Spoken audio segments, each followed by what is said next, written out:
Oh, what a time to be alive on a Saturday night in Toronto. Chilling at the head of the table where the bosses sit, stunning everything in sight, whether it's in the bloodline or corporate. Walk me out. If you guys are tuning in, this is Unwelcome Your Thoughts Off the Hip. Hold on, wait. We got some shooters. Elimination Chamber recap. The final Look at this TLE before WrestleMania 41 has come and gone. Oh, shit, did not even do what we just discussed. Look at this photo on the screen. Oaks said it would never be done. Oaks thought it was just a pipe dream. Many thought that it was just impossible. Like they say in this industry, never say never. Wow. Ladies and gentlemen, boys and girls, children of all ages, get your friends, get your neighbors, get their friends, fans, relatives. Come one, come all. We got a lot to talk about. This right here. Oh my God.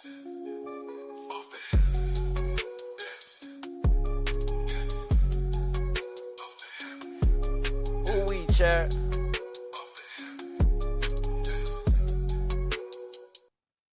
Let's get into it. Oh my, y'all see it on the screen. I say it all the time. We gonna pick up where they left off. This Somebody is how pinched we me. I think I'm still dreaming about it. Did this actually happen? Bro. I watched it with my own two eyes. And I still can't believe what we just saw. This isn't photoshopped. This isn't AI created. This is the real thing, folks. This is the conclusion of the 2025 Elimination Chamber. That is your 2025 Men's Elimination Chamber winner right there. Holding what can soon be number 17. The man who bought in.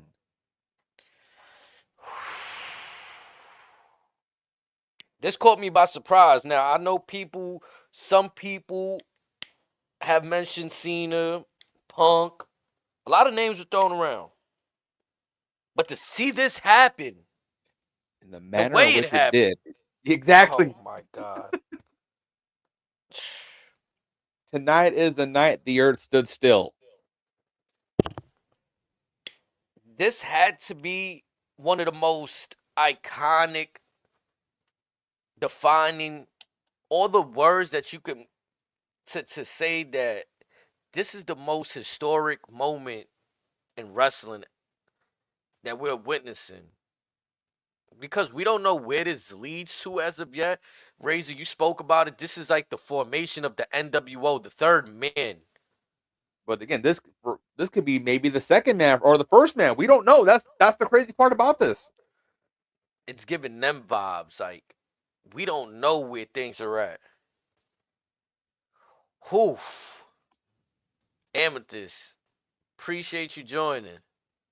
I'm over here just checking my pulse. Like again, like I saw it with my own two eyes. I legitimately cannot believe it. Just wow. Very much so. Wow. That I'm the. Whew. I'm gonna be honest. I'm gonna have a hot take right now. I'm gonna have a hot take right now. Fire I, away. You know how we do. yeah, I think personally, I'm gonna always be with the tribal chief. I'm gonna always acknowledge my tribal chief. But I think unintentionally, the spotlight was taken. Like before, it only felt like Roman had to hold it down. Nah, the creation of the final balls, he's making other stories on his own now. Like, yes, this got something to do with Roman, and it could circle back to that. But this could branch off into look, Travis Scott is in the ring. What does Travis Scott got to do with Roman Reigns really like? We could find something deep in there, probably sure, I'm sure. But like, look at Travis Scott. He came in there gang like I'm gonna be honest, if you told a rapper to come out and to be a character in wrestling He played the perfect thing. I would think a rapper was supposed to be like. He's circling you. He's giving you like these menacing vibes. Or let's not forget, is this the first time we've seen him in a WWE venue with the Hardcore Championship? Bro, he We was didn't we just didn't see with it on Jay Netflix. Uso. We He we was didn't see just the with belt. Jay. We didn't see the No, belt on Netflix. Now no. the belt's back. He walking out with the final boss. He enters the ring with the final boss, sizing up Cody like trying to get into. What's good? Bro, the last time we seen Travis Scott was on Netflix with Jay Sparking up. Uso. So to see this right here, I'm just like, whoa, where are we going with Like this? something like this was from the jump. This something's different. Very, very, oh my. Again, just looking at this here, right here, this imagery, The Rock, what would you call this group right here? Do they like even have a name? I got one that just came to mind. Hollywood Havoc. Mm. They came, they wrecked shop, they bounced, and we have no clue what's going to go on Monday, what's going to go on Fridays. We're less than, or we're basically 7 weeks until Mania right now. 14 shows. Oh my God. This is basic corporate politics. Man. It's deeper than that. The, Ooh wee. this is borderline a hostile takeover. Like Cena stated at the Rumble, he's coming for his. He's been here long enough to where he feels he has the right to call his shots because of the resume, because of who he's now clicked up with, no pun intended. Who realistically, who's gonna stop these two men? Two men that on several people's minds, these are two of the four Mount Rushmores for the era defining talent. I mean, this is it. This is one of the last Mohegans right here. Exactly. There's no more like we're not in the days where we'll have a Royal Rumble and you have so many legends to call and they could These just are the show up. legends. Yeah. We'll watch. This is why again I'm saying like this is a historic moment to me because The the way only that other they could one you could put in position this this. category would maybe be a Randy Orton, and we will get to that in a moment. But for right now, like these two are the one of ones, 1A, 1B. Now, I mean, there's so many questions I have. Like again, The Rock wanted the championship the day after the Raw after last year's WrestleMania. He said, "The next time I see you, I'm coming for that." Mm-hmm. Is this his way of fulfilling that? Just having somebody else take it from Cody? But he also told Cody, "Don't break my heart again." Mm. And Cody, with the very emphatic, "Go fuck yourself." Man, they let that fly. I love it. But again, once he said that, as we saw in the Rumble, whatever, John Cena has been very animated as of late, and the way he was animated, as I watched it in the back, I was like, okay, so something's up. He's a little bit too. He's more giddy than usual. Mm-hmm. So it's like, could it be? And I was like, no, nah, they wouldn't. They wouldn't do that because again, this is supposed to be John's retirement tour. This is supposed to be nothing but feel good moments. This is his. He's gonna go out on top, ride in the sunset in a way only he can do it with hustle, loyalty, and respect. This from the moment he embraced Cody, and I'm using the term embrace because that's what it was. And Rock gave him the signal. You see this face on John's demeanor instantly, and the minute that right there, that right moment right there, that's the look that froze time, legitimately. Bro, that look right there, yeah. You see the instant switch. And that's the look that took the air out of the country of Canada, and that's what shocked the world. Mm. And then we get the low blow. Kick him right in the nuts. Yam bag Yahtzee. And then Cody proceeds to get the dog shit whooped out of him. Legitimately whooped. Whooped by the weight belt, whooped by Cena, even got popped in the mush by Travis Scott a couple times. Travis got his licks in. Can But we expect to see more Travis Scott getting physical in the WWE ring? Like, was this his transition to becoming an on-screen character? I mean, if we want to be politically correct, Triple H technically gave him the hardcore championship, so The Rock can say that Travis is a WWE champion. Mm. Final Boss can make that move with the snap of the finger. So who knows what Travis is gonna do down the road? But again, I'm all for it. But again, this image is going to be burnt in my brain for a long time because again, as fans of John Cena over the years, we've always hyped the fact of what if he turns heel and all that the sorts. The manner in which this happened, again, like I said, I'm still in shock about it. And this was almost 2-3 hours ago.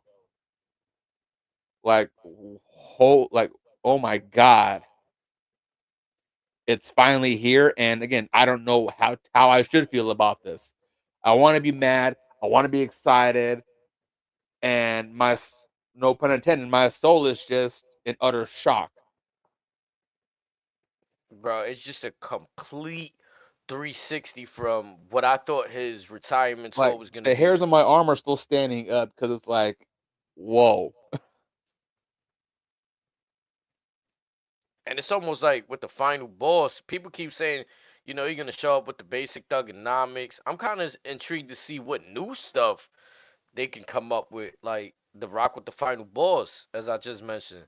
Or let's not forget, many years ago, Cena was coined as the franchise. The final Hmm. boss now has acquired the services of the franchise. And again, it's very likely that Cena will walk out of 41 with number 17. And imagine if come December, if Cena rides on the sunset, if he retires as champion. It's a possibility now. Mm.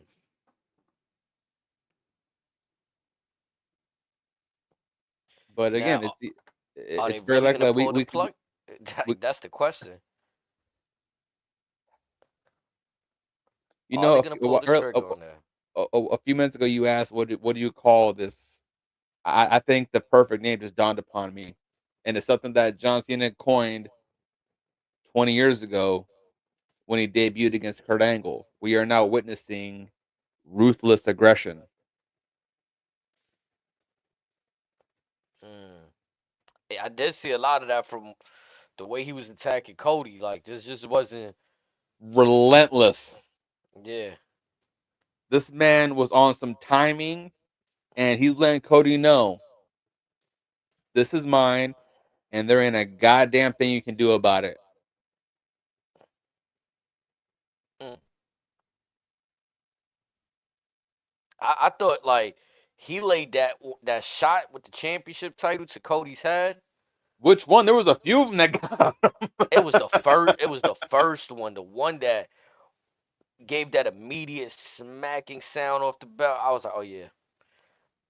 And he just continued to assault, beat him up with the Rolex.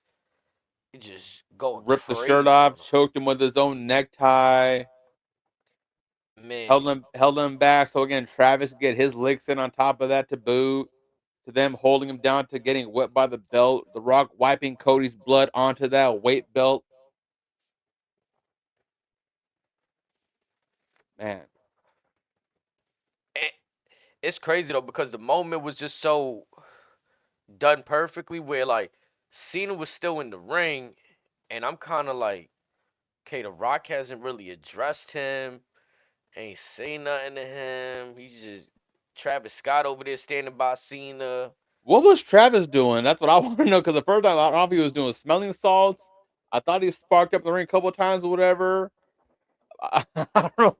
Travis was he could have been just getting himself into character or whatever. I don't know, but Yeah, it looked like he was burning sage or something. I don't know what he was doing up there. He was definitely doing something though. Can't really tell you. You know what I'm saying? But But just yeah, I mean, it's not often I'm at a loss for words. you took the words right out my head because that's exactly what I was thinking. Like I really don't know what to say in terms of, again, we could spitball so many ideas, but in terms of what we did actually witness, only Monday we'll see what happens on Monday and on Friday. And in the words of John's song, the time is now. Now, the next question is, who the hell is going to make this new song? Mm. Do you bring back Word Life? Do you remix The Time Is Now? Or do you trust Def Rebel to make the song? Do you use the services of Hollywood to make the song? Like, what are we going to do?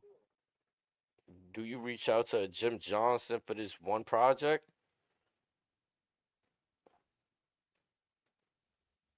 I Or don't know. maybe a Scott Storch, maybe a Khaled, maybe Travis might whip something up. Who knows? But just when we thought this quote unquote retirement tour was going to be special, we just unveiled some gears to this that we didn't think were even humanly possible. I cannot say that I seen John Cena going Hill tonight. I didn't think I thought he was going to do the Steamboat Round tour again. He's going to, like I said, have a few feel good moments, and that'd be it. Yeah, I felt like, again, I thought something would have happened at the Rumble where I had a strong feeling Cody was gonna decline this offer. And it became more apparent on SmackDown with the way Rock showed that weight belt that he had that said Cody sold, and then his With the father's date of estate. Dusty's passing on there as well. So I thought it made it clear to me Cody's gonna decline this. I didn't think tonight we would see. I even said it yesterday. I was like, I don't think it's gonna be one of those guys in the chamber, and boy was I wrong. A lot of people thought it would have been Punk Yeah, because that's Punk basically mhm told him, your real friends are going to stab you in the front. And like I told you before, leading up to to this moment, and even during the chamber, everyone was talking him down, whether it be Seth, whether it be Priest, Drew, Punk, even Logan took some shots. One person was silent through all that, and that was John. Lo and behold, he was in the back pocket of the final boss the entire time.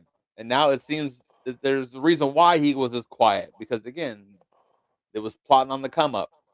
mm. Or even back to the Rumble when John says that me winning 17 is best for business. The little crumbs were there. The little crumbs were definitely there. Or let's look at the one of the posters for Chamber. It was Rock, Cena, and Travis, and Rock had uploaded the photo with Cena photoshopped out. So Rock was telling us all along, maybe he Mm. had ace up his hole. That's crazy though how that was the graphic they end up pulling out late after Triple H announced Travis is gonna be there. The surprise is going to be so massive, it's going to be right in front of your face, and you won't even see it coming. Now, do you see Travis coming out with them going forward, or you feel Oh, like this is you kind of have to at this point. man? Whether it's with them coming out to Fiend or some brand new song, whatever. Like we talked about before, this seems like the second coming of the New World Order, which some people believe that Travis Scott is essentially depicting the portrayal of Dennis Rodman back in the day. So by now, he's got to ride with the crew now. Mm. Now the question is, who else is the final boss recruiting? Because if you noticed, when he did the throat slash, instead of the three fingers, it was down to two. Now there could be this could be phase two of the plan. This could be I've recruited one guy, two to go. Who knows what The Rock is thinking?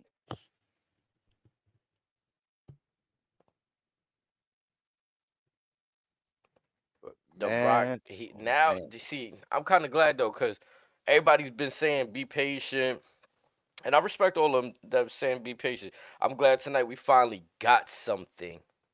Tonight was getting something. we got a lot tonight. Yeah, like Finally, we are man, on the road to WrestleMania. Finally, The Rock shocks the world in Toronto. this had to feel like the most important elimination chamber PLE possibly ever. This seems like the most symbolic show we've seen in quite a long time. Yeah, Now, again, where this goes from here, it remains to be seen. But again, whether it be Mondays, Fridays, maybe even Tuesdays, who knows what's going to happen?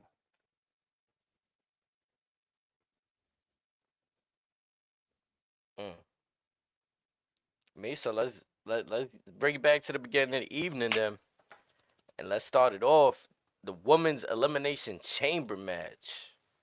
Ooh wee! Talk about Man, some fireworks. First out the gate, I believe we got Alexa Bliss entering the ring. Was it Bliss that came out first? yep, And to a massive roar. Then we get the likes of Bailey. We get Bianca. Excuse me. Roxanne. We get Roxanne. We get another great pop, and then the final two, which were going to start the match, was Naomi and Liv Morgan.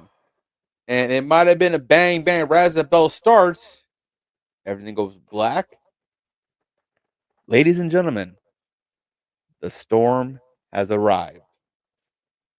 Man, as soon as her music hit, I already knew what was going on. From that first chord, we And knew shit's so did popping off. Naomi. Well, again, we thought she was going to go after Liv, but again, as she enters the ring, she's power walking with purpose. Oh no, Liv's somebody posted it up on Twitter, and from that replay, she looked pretty. She looked back at Bianca like, oh shit. Like you got to take a look at that one if you come across it. I might have missed that because again, I'm just speaking from what I observed throughout the show because we see Liv going, holy shit, what's going on? And lo and behold, Jade beats the brakes off of Naomi. Mm. Bianca just stuck in the chamber, just beside herself in tears, like, what the fuck is going on? So, did Naomi do it? Was Naomi set up to do it? Is Jade, or I mean, is Bianca still in cahoots with it? We don't know. You gotta tune in to Friday, folks. I did think it was interesting. I noticed something about Naomi's gear today. She kind of went away from. I know multiple competitors had on white tonight. That was kind of like I guess the Toronto theme, but she didn't have no color in her hair, Naomi.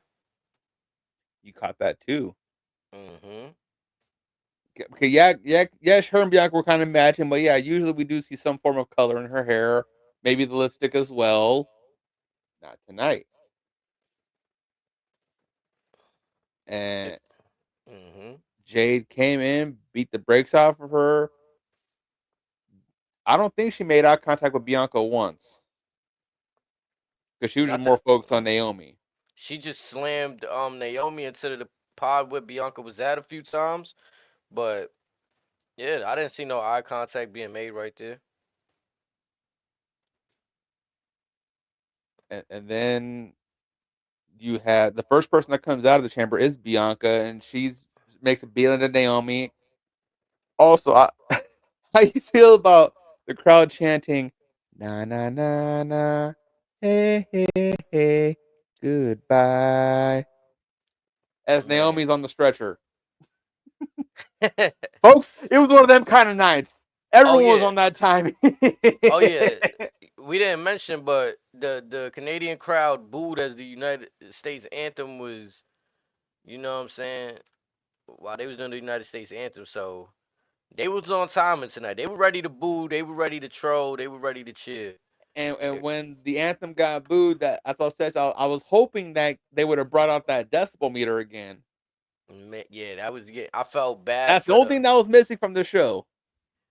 I'm like, she trucked through it though, cause I'm like, Shorty probably think like she's doing a bad job, and she don't even know like they just bombing on our anthem. Little does she know that was purely by design. Because again, as many folks may saw from the Four Nations Cup, USA and Canada was going at it. Canada ultimately got the last laugh and won the whole tournament, I believe.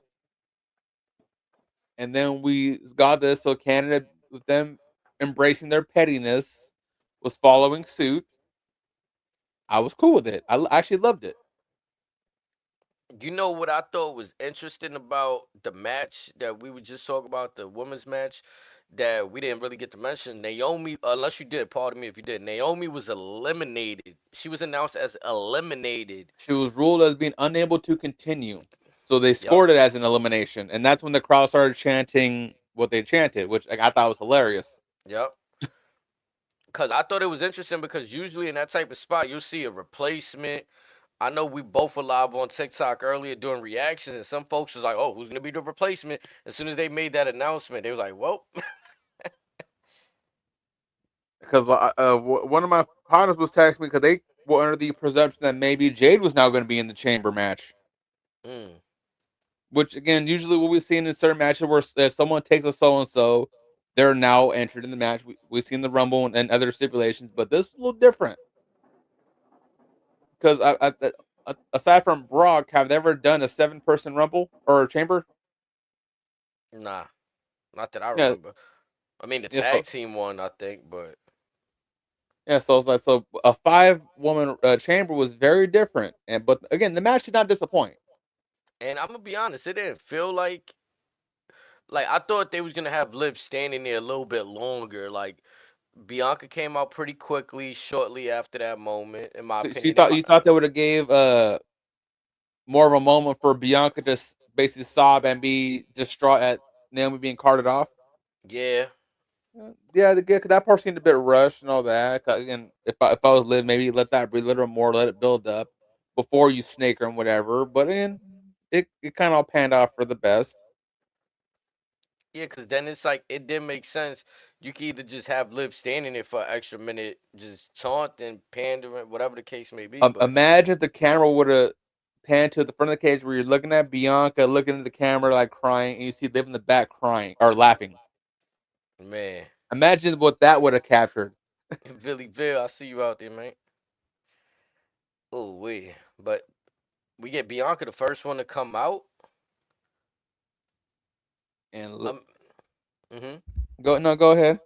No, I was gonna say that I'm kind of glad that she's getting this singles feel again. Like I felt like this is the Bianca I missed. Not saying that it feels different seeing her in the tag team, especially the last few weeks. Like this felt like she was fighting for herself. She had to just shake off a moment that also made me feel for her during this while I was rooting for her because I'm like, damn, like for her character, she just had to sit there and witness what she would think is two of her friends just go through some shit. Like unless she stated in the presser with Rosenberg and crew, like in her mind, what the hell just happened? I Hmm. thought we was all cool. We were supposed to be the big three. What happened? But we'll get to that later on. But who was the third person? Was it Roxanne or was it Um, Bailey? I think it was Bailey. I'm not. I don't got my notes on the exact order of who came out. Yeah, I was so shaken by Jade coming. I didn't even write down the order like I usually would have. Hmm. But again, but as far as the match as a whole, my MVP was undoubtedly Roxanne Perez. She popped out and showed out. The future is bright for her. But before I Yeah, get bro. into the match, I want to see this question. So the three man crew tonight was Wade Barrett, Michael Cole, and Pat McAfee. I was under the assumption that maybe we would have put in Joe Tessitore there, but how do you feel about Barrett being there in place of Tessitore?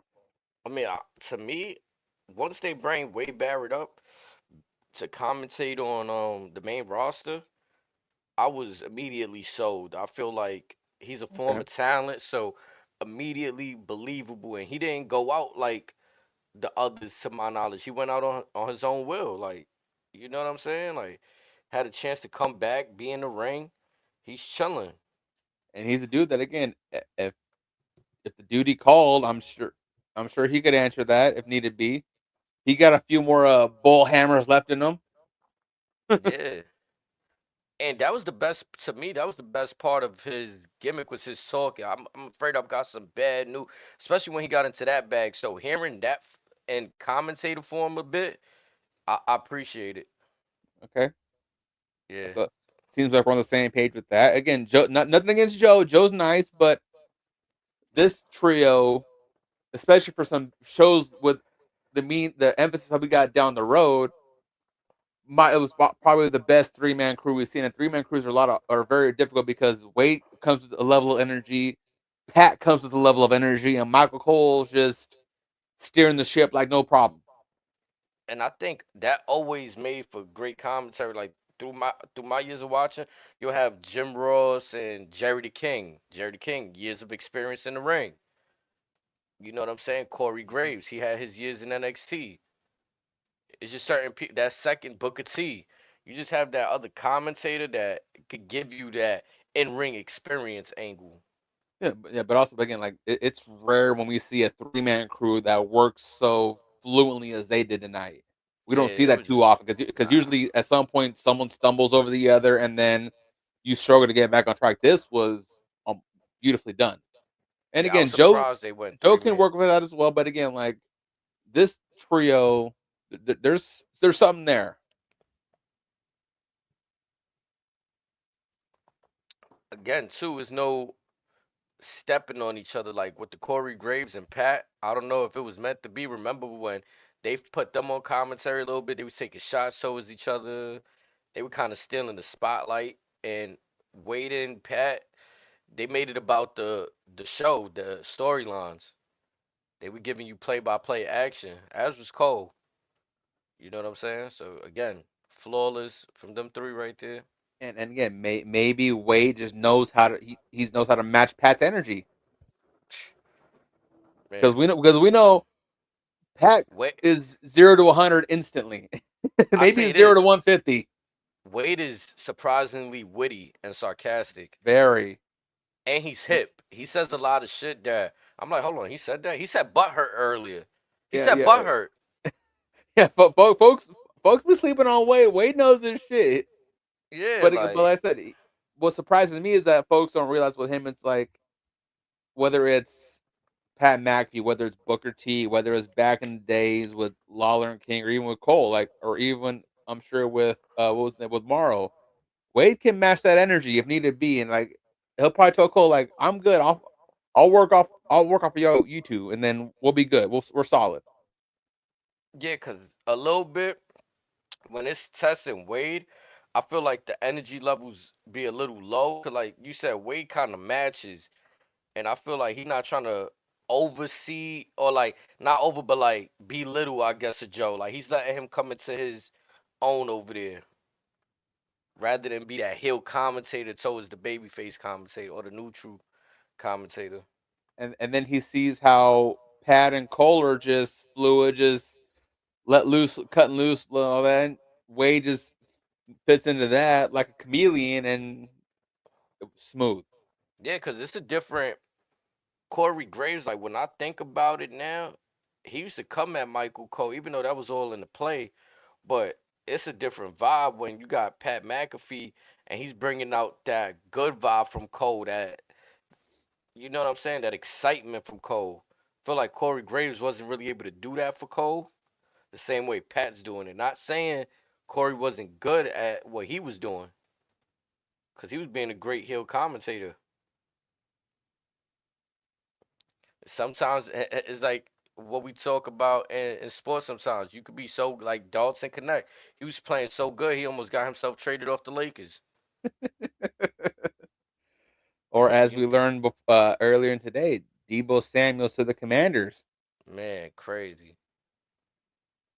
But as we roll back into this show, again, we had, I believe the last person that entered this chamber was Bliss, correct?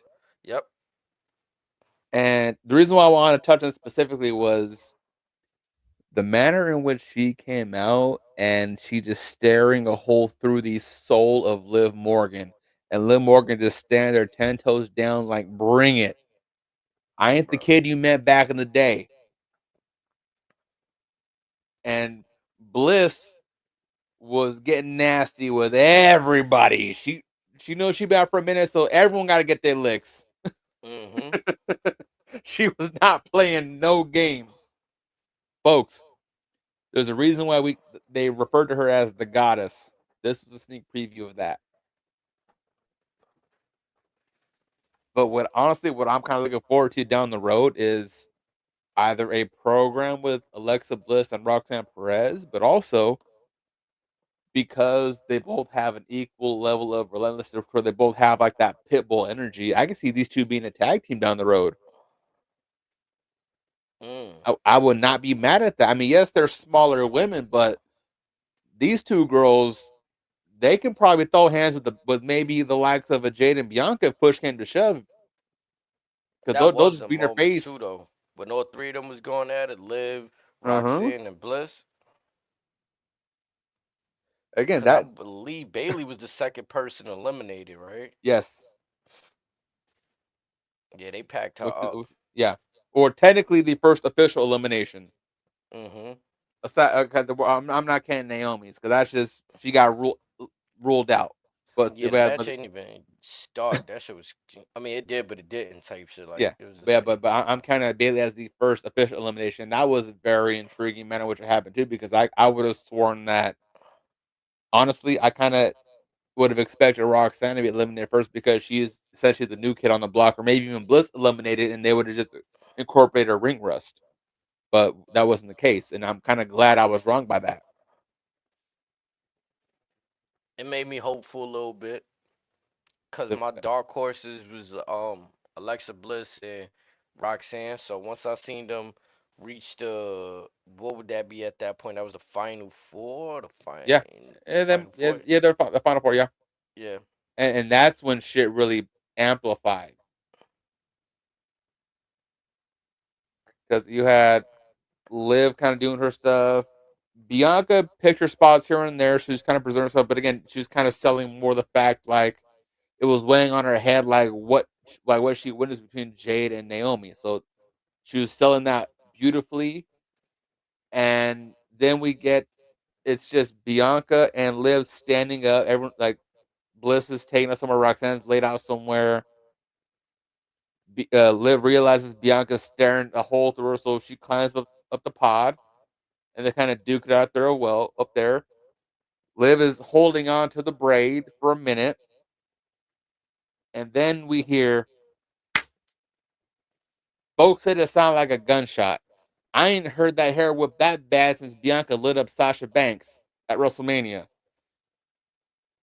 Bro, that sound right there, and then you instantly see the cut on Liv's body across her torso. Immediately. And it's like, Bro, ugh, god damn. But again, like folks forget, Liv is a tough cookie, and she got her licks back herself. But then it was late in the match to where she tries to do a dive, and she gets stuck between the pod and the cage, and she's being flung back and forth or whatever. I think it was like the third or fourth one, which kind of busted the side of her head open against the cage. mm, And a little after that, I think we saw. I think Roxanne tried to tie a knot uh, into the cage with Bianca's braid, which I thought was very clever, but Bailey didn't let her do that. Again, Roxanne, she's easily going to be one of the top women for the next 10, 15 years. Easily. Booker T's prize pupil, Booker, you done well. You created a monster. You created a goon.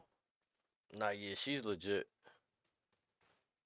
And there was one spot to where I think she tried to hit some. I forget who it was, but tried to go for the pop rocks, and that guy flipped into either some type of kick. Which again, there's so many spots in there that were incredible.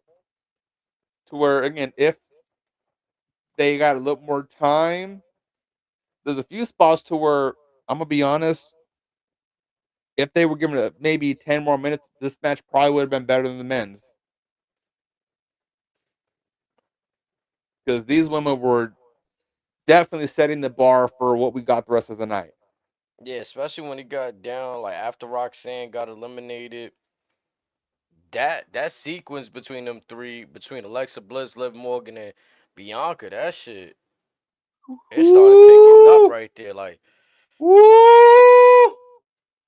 I love not knowing because all three of those ladies were ones that I had highly regarded to win this match. And let's not So forget, I all was three of them lost. Like, former champions.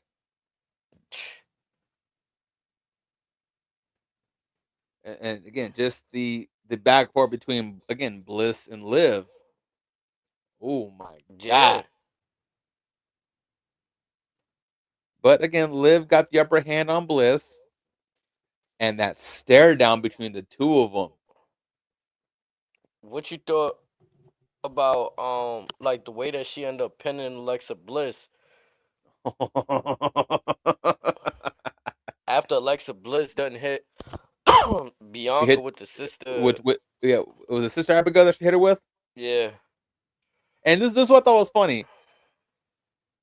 Testor is calling that Abigail DDT Cole. Thank fucking God. You're still calling that Sister Abigail, which is what it should be called, because that's what the move actually is. But also, if you notice, Bliss got her own little twist on that now, no pun intended. But again, that roll up was masterful. But like I said, I'm more intrigued with the eye contact that was made between Bliss and Liv. Mm. Yeah, they And look like they were staring holes to each other. and Liv's looking at her like, yeah, I did that. I'll do it Mm. again too. And Mm. Liv and Bliss is looking at her like, you don't know who you're fucking with. So if that those two were in a match at Mania, count me the fuck in. Sign that right now. And I want to take it a step further though. We could, if we're gonna introduce Alexa to the Y6, her and Nikki Cross could challenge for the Ooh. tag titles. Oh, inject that in my veins right now, HD. Yep. And like I told you, I mean, I expected some YS6 chicanery. What we got out of this was a beautiful introduction as to what could be. Because again, maybe Liv and Raquel could antagonize her, poke the bear, maybe mess with Lily a bit, which again, I would not advise that. But let's just say they start fucking with Lily, and then we start hearing that infamous piano note. Mm. Maybe the venue, whatever, gets a little colder. We start seeing the lights flicker here and there. And like you said, then we get a returning Nikki Cross. And those four in a tag match,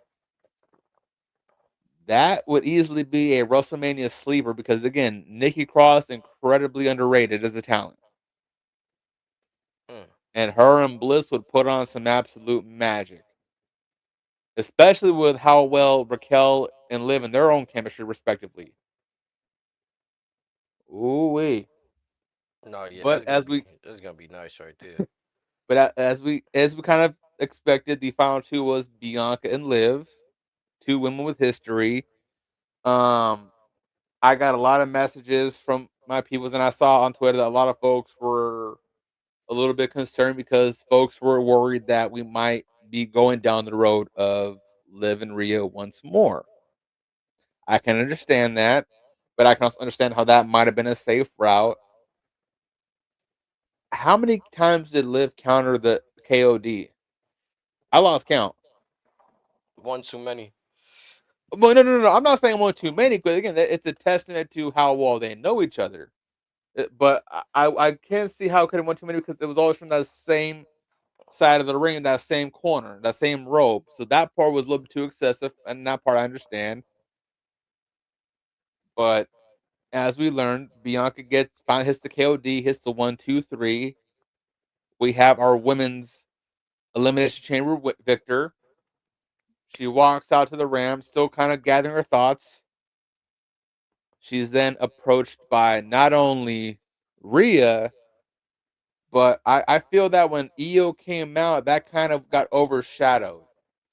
I ain't gonna lie, when EO came out, and I love EO Scott, it killed it for me.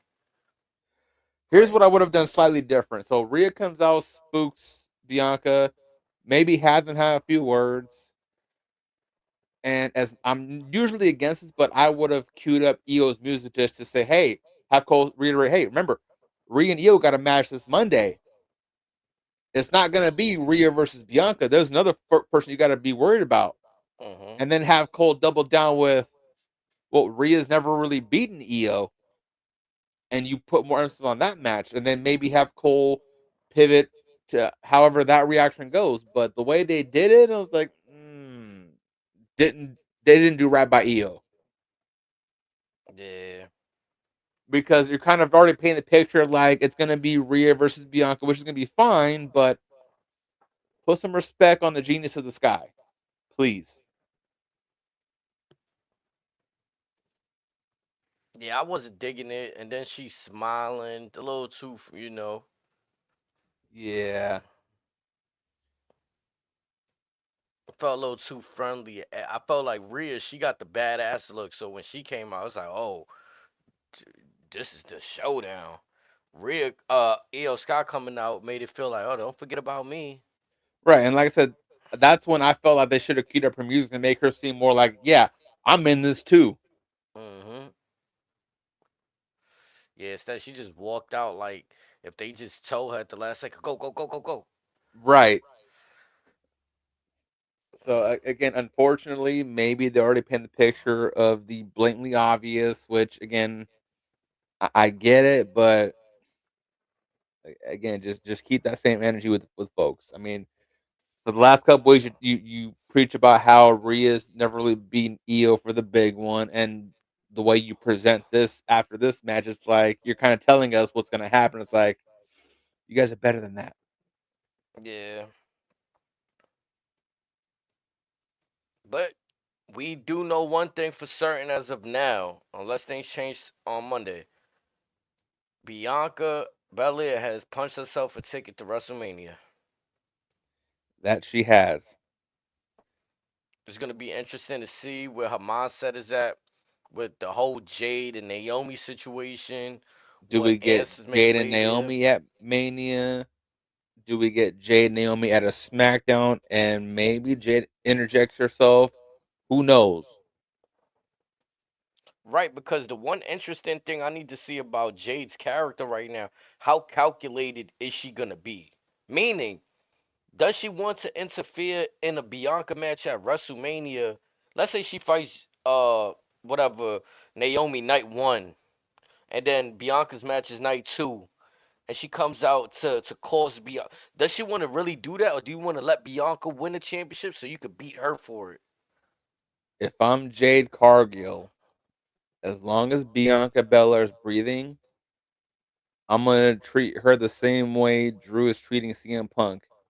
It's on site until I say it's not on site. Mm,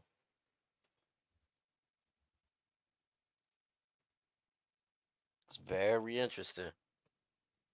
I'm all for it. Because again, like, this women's division once again has a respectable heavy hitter back in the mix. Could you imagine, maybe, or say we keep Jade and Bianca separate, so maybe Bianca stays on Raw. Mm. Who's to say Jade's not more focused on the other championship? Meaning, as we go into our next match, what if she got her eyes on Tiffany and Charlotte? Looking at maybe undermining Bianca, saying, you run away from me. I'll get you when I get you, but until then, until you prove otherwise, you light work. I got the queen over here, so I'm gonna go take. I'm gonna go size her up. Possibility, Oh yeah. I mean, but again, and since we we did, I mean, since you mentioned it, the second match, let's get into it. we get Nia Jax and Candice LeRae looking like a pair of zebras, This match and should have we been on SmackDown, bro. yes, it should have I can't because even name a match that should have replaced this shit. But oh, we talked about it yesterday. It should have easily been Tiffany versus Trish. I mean, fuck, like hell, why we couldn't get Braun Breaker versus AJ Styles at this shit? Fuck it.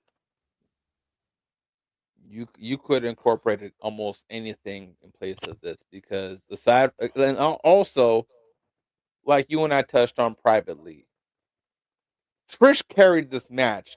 Tiffany barely lifted a finger. She didn't start the match off, which I thought was very surprising to me. I And was blown away by that. I was like, wow. I mean, I get it. Trish is the hometown. You got Pat and Cole hyping the fact that this is Trish's 25th anniversary. Again, respects to you, Trish, but mm, mm. Even from watching SmackDown yesterday, it seemed like this was all centered solely around Trish and nothing else. And Tiffany just happened to be there because she's the champion. And the few moments that Tiffany was in there, I think only once they talked about, oh, Charlotte scouting Tiffany. Well, if I'm Charlotte scouting Tiffany, I'm saying you didn't do fuck all. So why should I worry about you? I could phone it in and still smoke you.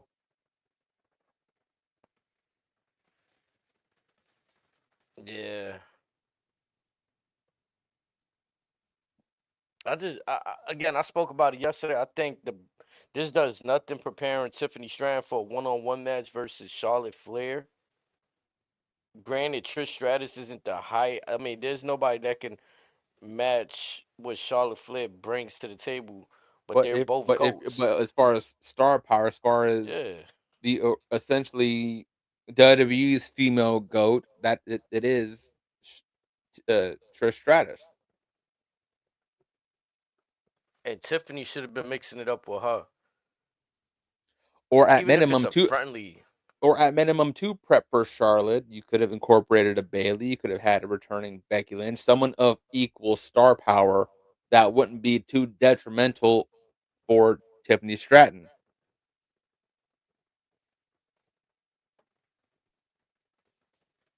But Yeah, again, we got what we got.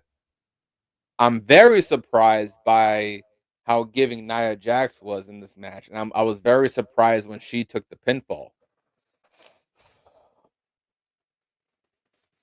That's kind of what shocked me more than anything. It's like because I almost would have bet that it would have been Candice taking the pinfall because again, that's what we're accustomed to seeing.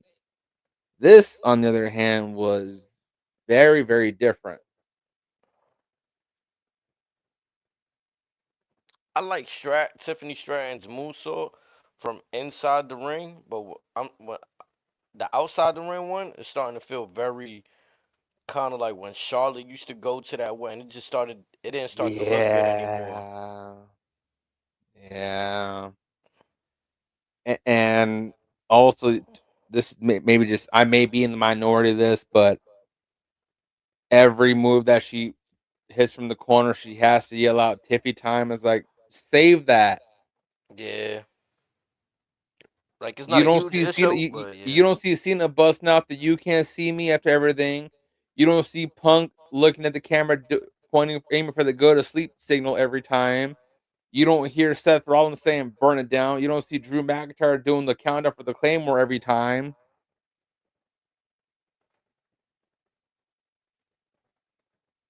It's the little things, but again, I mean, this match was what it was, and nothing too crazy. And this definitely was a means to calm people down. You and I joke about the piss breaks that we get during most shows. hmm Let's be honest.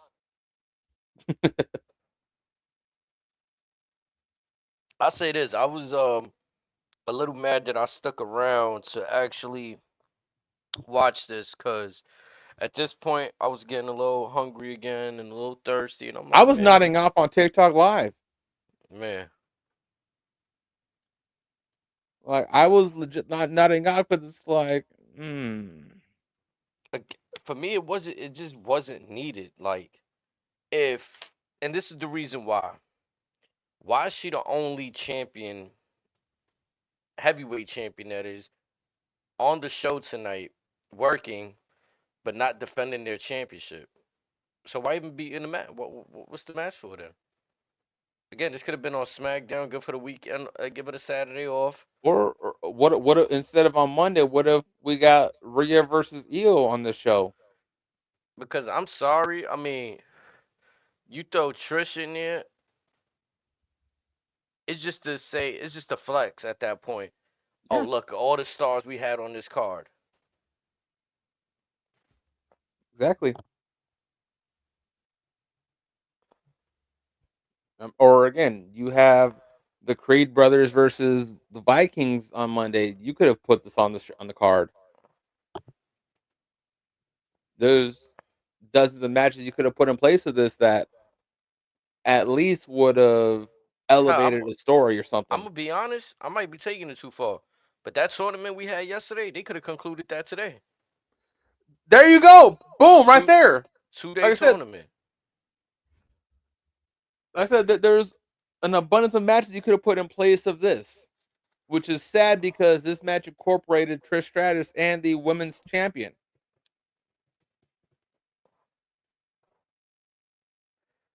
Or the same way Chelsea did that. Initially, she was supposed to face a random person, or Nick Aldis said she could have did a Imagine if US we got on Chelsea Green versus Trish Stratus on this show. on a surprise, like a fake impromptu. An open challenge. That would have been crazy.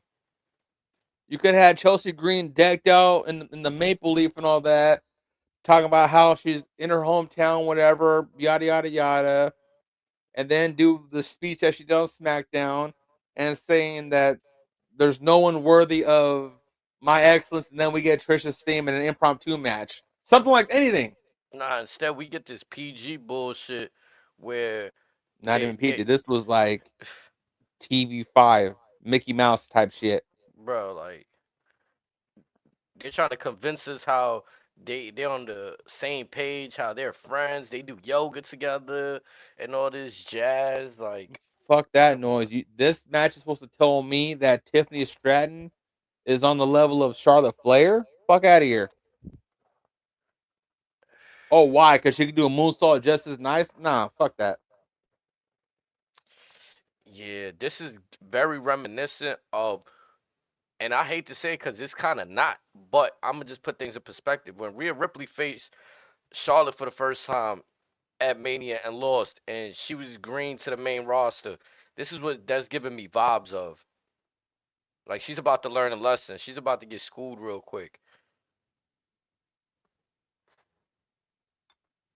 And this is gonna be a hard lesson to where if this match ends up being a squash match, I can see it legitimately. And then I'm gonna be honest, in that landscape, I hate to say this too. I don't even put Tiffy back in the heavyweight. Like, she gotta really earn that. Like, if you talking Yeah, about, we got Jade over there now. If you talk about keeping her and just Bianca separate, like, just on SmackDown alone, you got Jade, you got Nia, respectively. You got Bailey. You can easily throw Misha in there. You could throw Chelsea in there. Who knows if Becky comes back there for there or not, or if she goes to Raw? Who if she comes back in general? mm. I hate to say it. I'd probably argue an NXT call up before Tiffany. I mean, we got Oscar lurking around. We don't really know. I mean, I'm presuming she going to Raw, but they want to just switch things up though, huh, on SmackDown. We are getting a draft after Mania. Who's to say maybe Rhea don't pop off over to SmackDown? Who's to say Liv don't stay on SmackDown? Who's to say Jade don't stay on SmackDown with Bianca or Naomi? There's a lot of names. It's, again, like we said, it's a very deep division across all shows. I just feel like today wasn't the cleanest shit I've seen from Tiffany. So it's like you made a point, like, is this what I'm supposed to believe can go up against Charlotte? And today I didn't really see nothing convincing. Especially what we got out of Roxanne Perez and Alexa Bliss and Liv Morgan.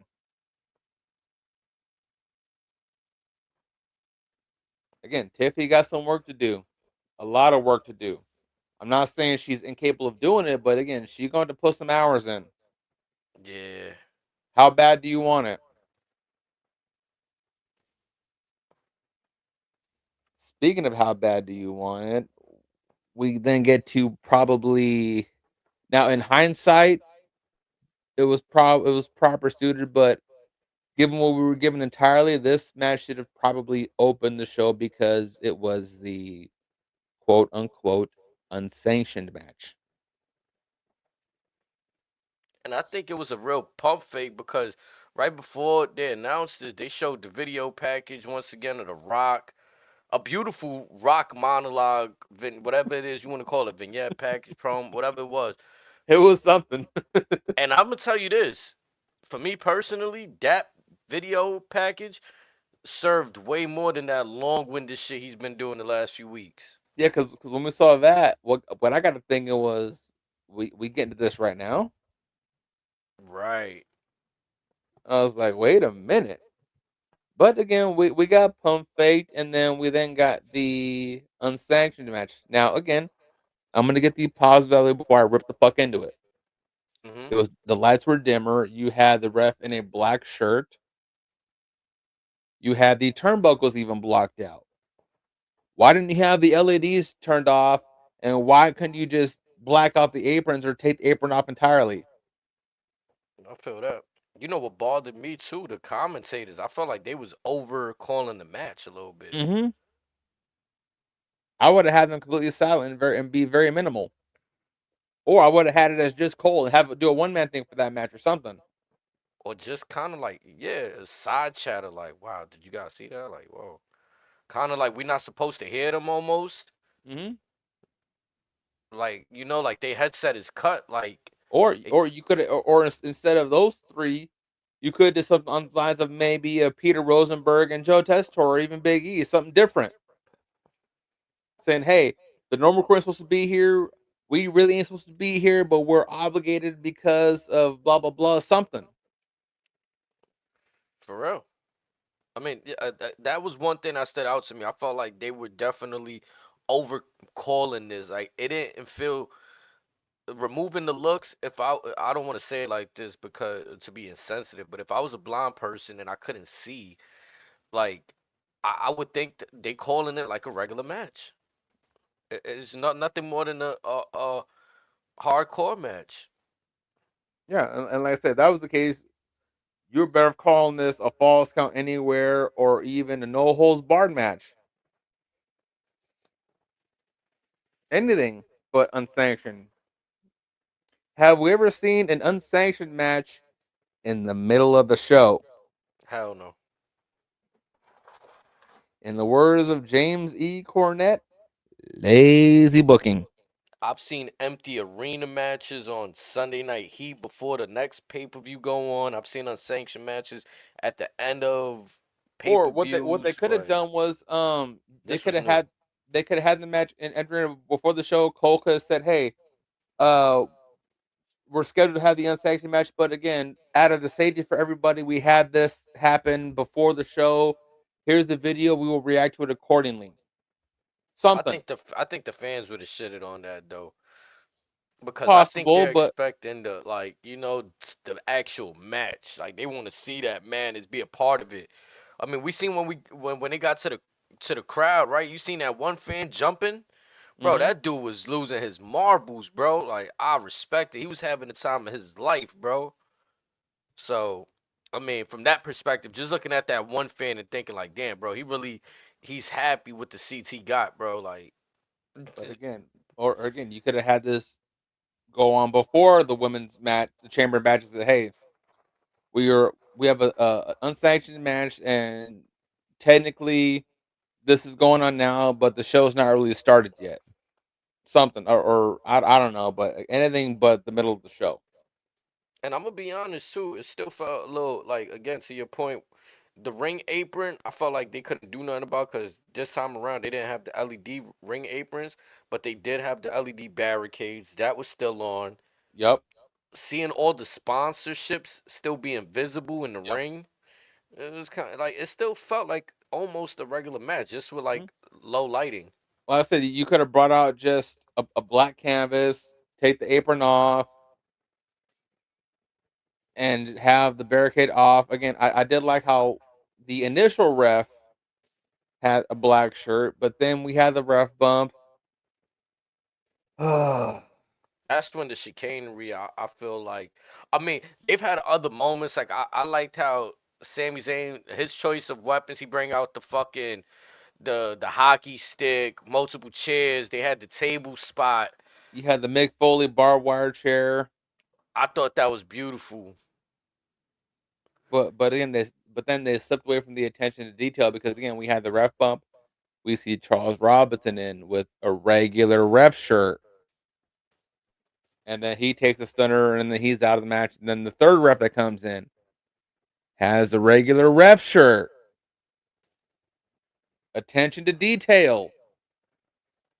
Yeah, that threw the vibe off. I'm not gonna lie. Like I said, at that point, it's a regular no holds barred match. You bastardized Yeah. the whole stipulation. WWE just said they won't be liable for anything, and here you go running out officials to stop things from happening. Yeah, first we see Maple Leaf Muscle himself, Petey Williams. Then we see Hurricane Helms, Jason Jordan, and Kenny Dykstra begging Kevin Owens to stop. If instead of having them come out, have someone say that they're Toronto's police department or something like that, just saying, "Hey, out of safety for the fans in attendance, this is why these people are here." Something. Right, like we should have seen a medical team come out. We should have seen doctors and whatever, Dr. Joseph come out. Dr. Stephen Joseph. He should have been the one running to the ring. I mean, we saw it after the match, but again, this should have been going on like beforehand or whatever.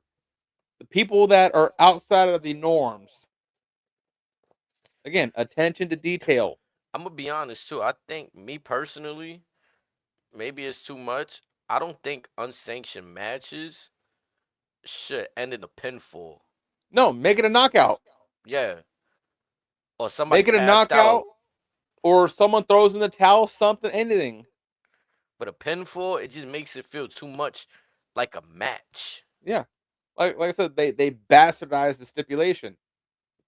They Damn it. essentially they basically ruined the stipulation. I hate to say this too. Sami Zayn could have came out wearing something to sell the effects. Maybe some tape if he don't want it. Like, Yeah, obviously he yeah, can't wrestle in a neck brace, but like yeah. the But having tape running. bandaged up or something. Yeah. Have some doctor come out with him, hit him with the, "Are you sure you want to do this?" But again, the longer it went on, the more it became a normal match. Now the match itself though, what we got out of it though, The match was for, fine. yeah, it was good. But that making it a unsaint, like feeding us that, why not just call it a no holds barred, Yeah. falls count anywhere, like, Hell, you could have did last man standing. yeah, what's the jazz behind this? But the way they did this, I don't want to hear them say unsanctioned match ever again. After this, you have to do a whole lot to convince me otherwise. But until then, it's like I don't want to hear those two words ever again. And then I'm gonna be honest, with everything we're saying, we could have still got to the highlight of the Right. night with this. Yeah, again, what we got afterwards, it still would have fit just fine. Hmm. But because we had a cycle on the two words unsanctioned match, and when we end up getting it, it's like, no, you pissed on this stipulation entirely. But again, let's get to the finish. We have Kevin get the pinfall. He still wants to do some damage to Sammy with the paramedics and all that fun stuff. We get the again, it was an obvious return, but again, it's still very much welcomed. We get the return of the Viper, Oh yeah. and I'm not sure how this happened, but they got Sammy out of there very quickly, like very, very quickly. Now, granted, Randy was soaked in the moment, just seething at Kevin Owens. Kevin's emotionally distraught, base telling Randy, "I ain't scared. You come in here if you want to fight. Let's fight." And we get a very, I'm gonna be honest, a rather anticlimactic RKO. Yeah, I felt like he tried to deliver it with some force still, but It was very abrupt, very anticlimactic. But again, this to your point, this is where I felt like Jason Jordan and crew being out there didn't do anybody's favors because we see Randy with the chair and he throws the chair out and that got a very interesting reaction because it seems like folks had an idea of what was going to happen or what could have happened, and by that meaning we see Randy slowly slither back to the corner. And a lot of people were anticipating one thing and one thing only.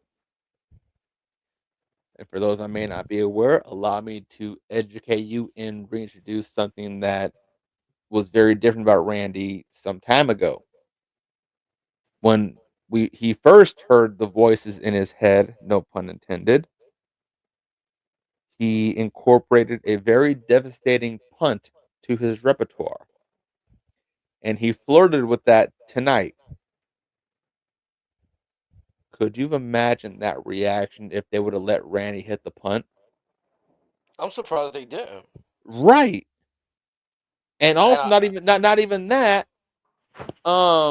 I felt what they did afterwards was I guess because you had the security intervene bro, that and shit got me so mad 'cause it felt like some superhero shit. Like, y'all dead ass about to try to save Kevin Owens after all the people he done packaged power drive. Like, I don't care who. Know what I mean? Like if I was a character and I had free will, my ass would have not jumped in that ring to save him. I'd have and on let Randy top do of his that thing. and on top of that, anyone knows that when Randy got that look in his eye, you don't breathe in his direction. You don't make eye contact with him. As a matter of fact, you run the opposite direction Now this moment was cool for him because like you saying all of those things. It was weird how it happened. because again, everyone started getting RKO'd, and then he sees a guy that's with the man bun that's a little bit taller than him. So Randy looks at him, all right, you cool, whatever, blah blah blah. Shake his hand, boom, another RKO, and then that was it. But it was initially how all of the security started to get out the ring.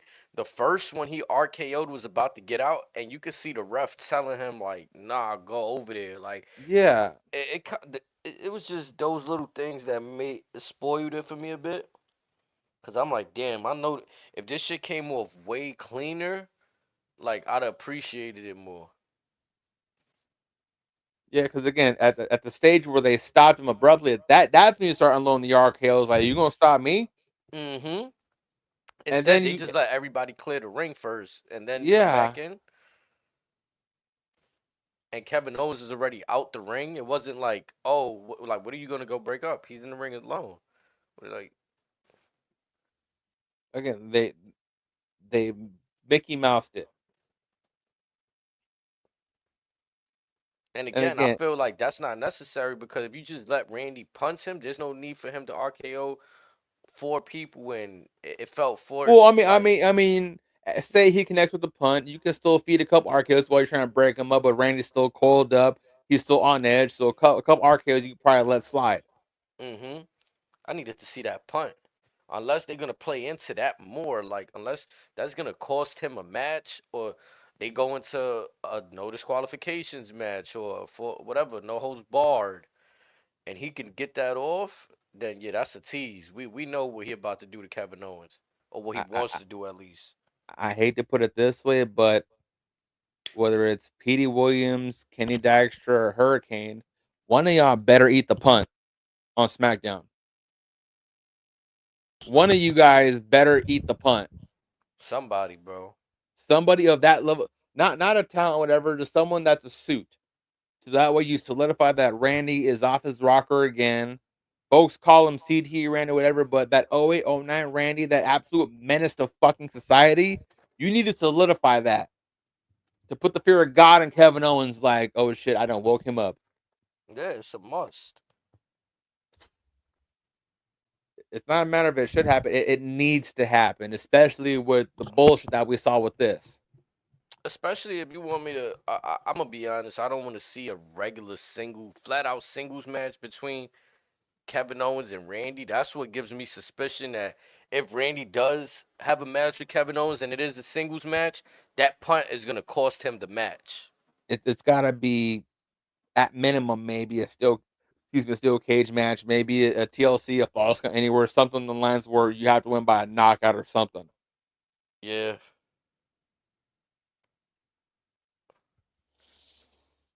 I give it to Kevin Owens though because his last performances that he been mailing in been involving a lot of physicality.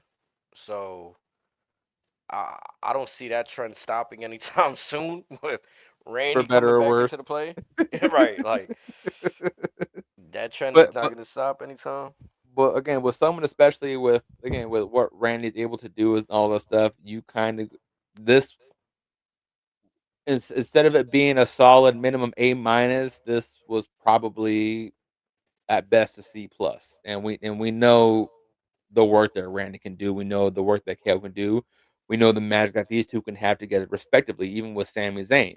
Really? And for what we end up getting out of this, whether it's an Easter egg, whether it's planted seeds or not, it's like no, the seeds were planted when Randy took the pile driver. This should have been at least Randy getting a leg back to let him know, hey, I'm still here. I'm in your ass now. Mm. But it was what it was. I'm gonna factor in the low things that excited me, which was the chaos outside of the ring, the involvement of the tables, the spot The where stacking of the tables. yeah, you feel me? So I'm gonna bring it a little higher, but just off match quality, they kind of No, no. well not kind of they Again, fumbled the on the match was great. presentation. I'm talking Yeah. about just solely on Randy's return. Oh, just Randy's return? Oh yeah, nah, they Yeah, fumbled. because That that's wasn't separate to yeah. what we got out of the match. The match was incredible. Because Oh again, yeah, yeah. with KO and Sammy, we know what they can do if you let them do whatever the hell they want. They Oh yeah, will literally nah. tear the house down. I'm with you. Yeah, I'm with you there then because I feel like the presentation kind of lacked on that moment to be honest. hmm Yeah, But let's say with Sammy and KO again, it's public knowledge that if you get those two in an arena in a match together, you can look at. I don't care if you're John Cena, Cody Rhodes, Roman Reigns. If you have to follow a Kevin Owens the same as Zayn response, I'm telling you, good luck. And I mean that with the utmost respect.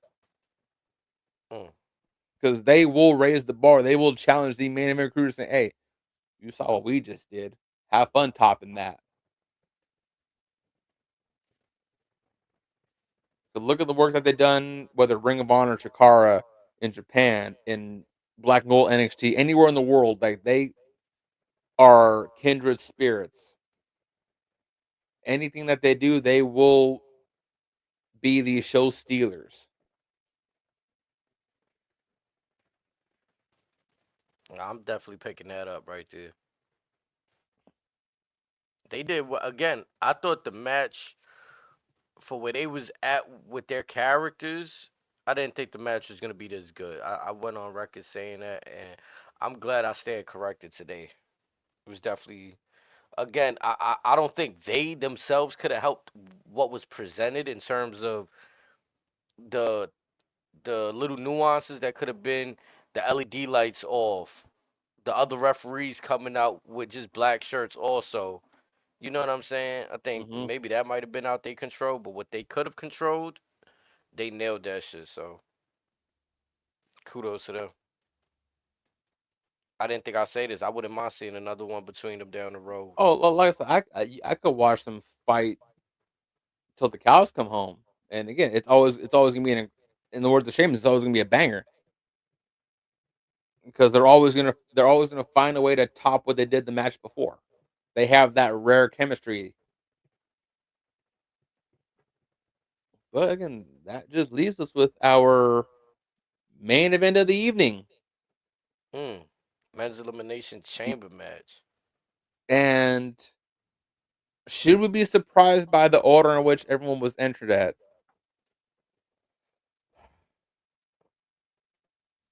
Once I seen Logan Paul come out first, go into the pod. Oh no, before that, Logan going back and then grabbing the American flag. Oh yeah, troll, troll. As he should though. Natural heel shit.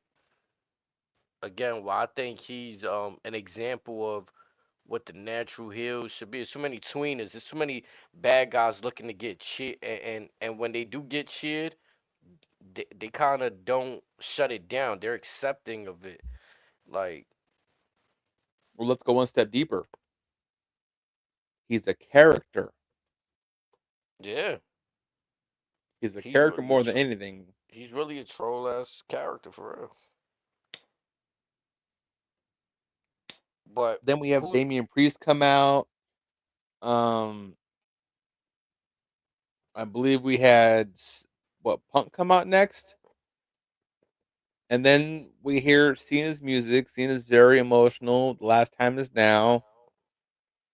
Then the two men that started the match, Drew mm, McIntyre and the very intriguingly dressed, to no one's surprise, Seth Rollins. And again, I say that because, as always, no matter what show it is, Seth is always going to come out with a very, very eye-catching outfit. That's about as nice as I can put it.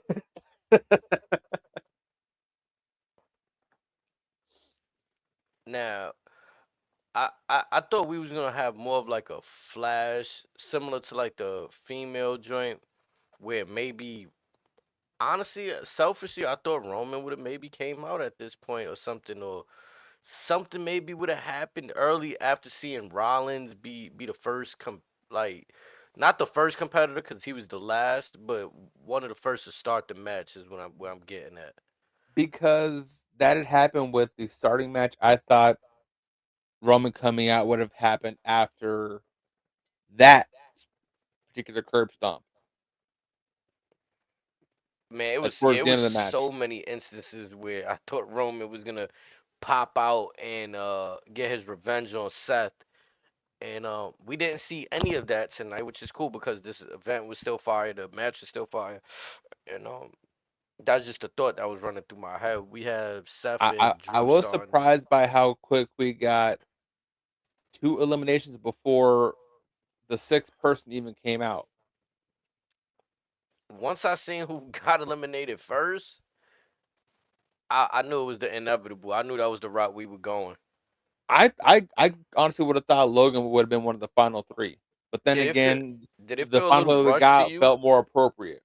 Did it feel a little rushed to you at that point? Because we're approaching if I'm not mistaken, it's approaching the third hour mark in this men's elimination Oh chamber yeah, we were match. deep in the third hour at this point. I think we're pretty Yeah, damn close. But so yeah, I but feel like that spot was rushed a little bit, maybe.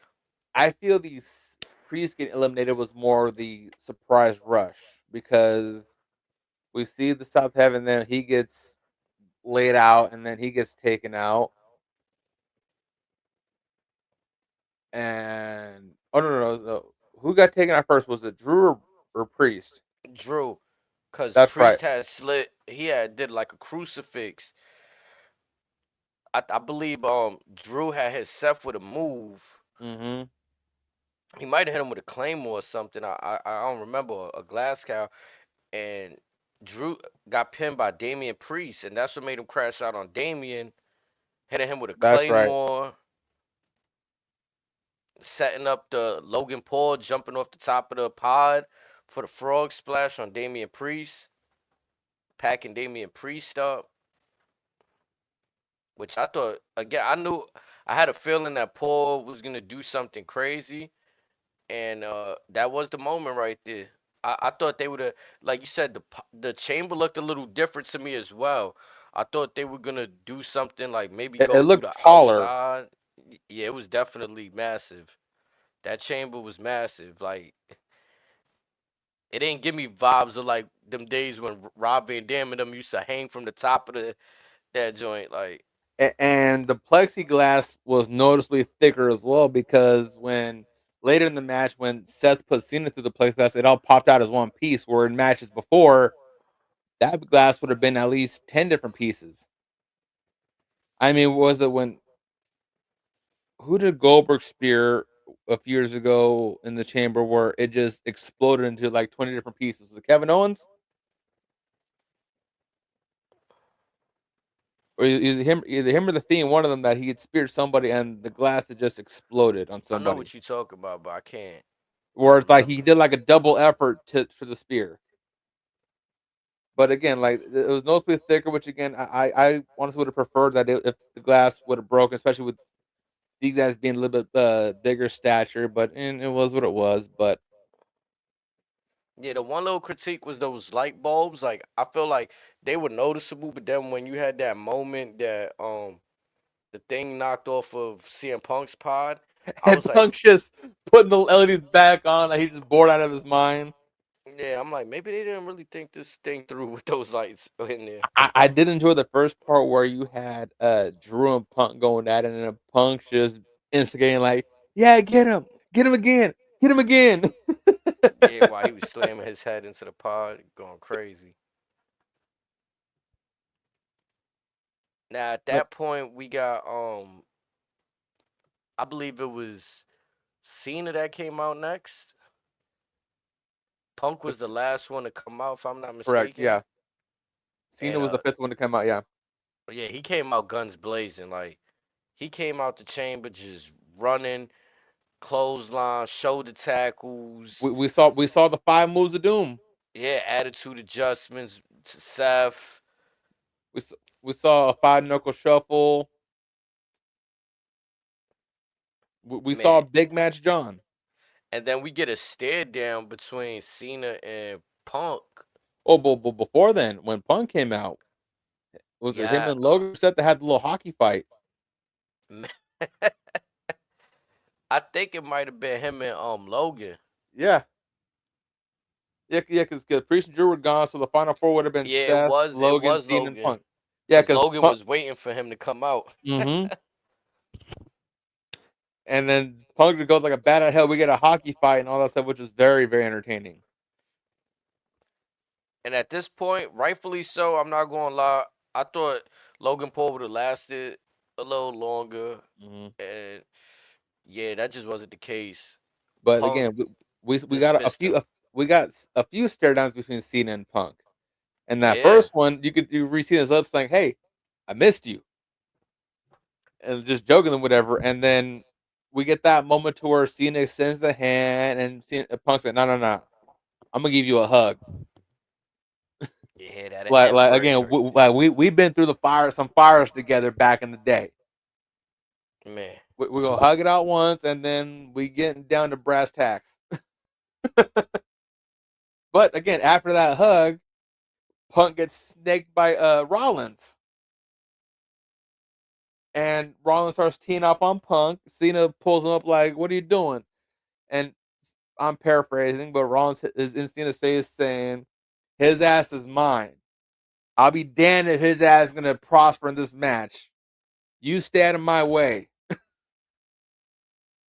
And then Cena breaks it up again, and I believe Cena almost got hit with a pedigree, Yeah, if I'm not mistaken. And I was like, Seth tried to get "Oh." right into that. And I was telling folks on TikTok, I'm like, yeah, Cena definitely seen a pedigree or two a day in his life, so he knows how to do all that. And what I thought was very funny yet almost unexpected was the tag team tandems of Cena and Punk. Seth was not having that in the slightest. Yeah, they hit him with what's that move The heart name? attack. Yeah, But right before that, just this after Logan's been eliminated, it's just them three in the ring. You see Cena and Punk like look at each other. You see Rollins there, and then you see Cena and Punk walk so closer together, and Rollins like, "Oh hell no! I know we ain't about to do this right now." He said, "You working with him?"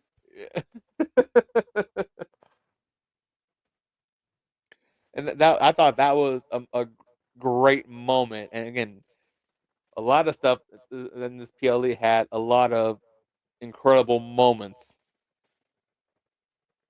But again, we get the heart attack, and then we get Seth eliminated by I think it was Punk, whatever. But then we don't see Seth go out just yet. We see Cena and Punk have a little bit of back and forth because again, Cena offers his hand, and Punk tries to get one up on him. They have a little bit of back and forth. I believe Punk tries to counter the STF. Punk over by the ropes. Out of nowhere, we see the curb stomp. And in a very unlikely version of Cena, in past, Cena would have been shocked at the fact that Seth snaked him. Cena went straight for the STF. Went straight for it. No games. Like, how could you do that or whatever? And just choked him out. And that visual of Seth Rollins outside the cage, just just embracing, just ecstatic about his work, watching CM Punk go to sleep, no pun intended. And the look on the smile that Seth gave the camera when the ref rang the bell declaring Cena the winner. I've Oh, never seen this man so happy. oh He and he was like not a gonna kid be in a happy candy store anymore. on Christmas morning. And he's not gonna be happy anymore. Come Monday. Oh my god. Mm. And that's crazy how like a flash of emotions and thoughts, because seeing Cena win in my head, I was like, oh yeah, he doing this is the start of the heel turn because But he before just we even took the get to that, ultimate. again, before we get to that moment, as we talked about earlier in the show, we see Cena declares winner. Like, okay, it's a little different from John, a little out of the ordinary, but again, he's gunning for number 17. So it's like, all right, that's cool. He's then met by Cody in the ring, and Cena invites him in. So we think we're getting a feel good moment out of that. He's giving him his flowers and all that, and then Cena's like, "Hey, it's me and you. Let's do this." Blah blah blah. Then enter the final boss with Travis Scott of all people. And the energy is drastically different. Drastically. Cena's a little bit confused. He sees Travis Scott to his left doing whatever Travis Scott's doing. And then we get Cody telling The Rock his response because The Rock tells him, "Embrace me as your brother, and I will embrace you as my champion." To which Cody replies, "You know, I don't really have a soul to give because I gave my soul to these people a long time ago. So, The Rock, go fuck yourself." We see Cena very animated, the crowd's rejoicing. Cena's telling Cody, "Yeah, you did it. You stand up to him. You show him who's boss, blah, blah, blah." They embrace. We see John and The Rock make eye contact. The Rock gives the signal. And again, I touched on a few weeks ago of a Star Wars reference of Cody maybe becoming Anakin on the verge of Darth Vader. Instead, it's The Rock telling John Cena, "Execute Order 66." And then we get what we got to close out the show. We talked about a lot of PLEs being almost like a movie feel. This was hands down the mother of all cliffhangers that we've seen in the last 20, maybe 30 years. Because this is a visual that, although many of us in our age demographic have fantasized about, we were adamant that this was not likely to happen because, again, it's John Cena, it's the GOAT, it's the franchise of all people riding off in the sunset. But, oh my God.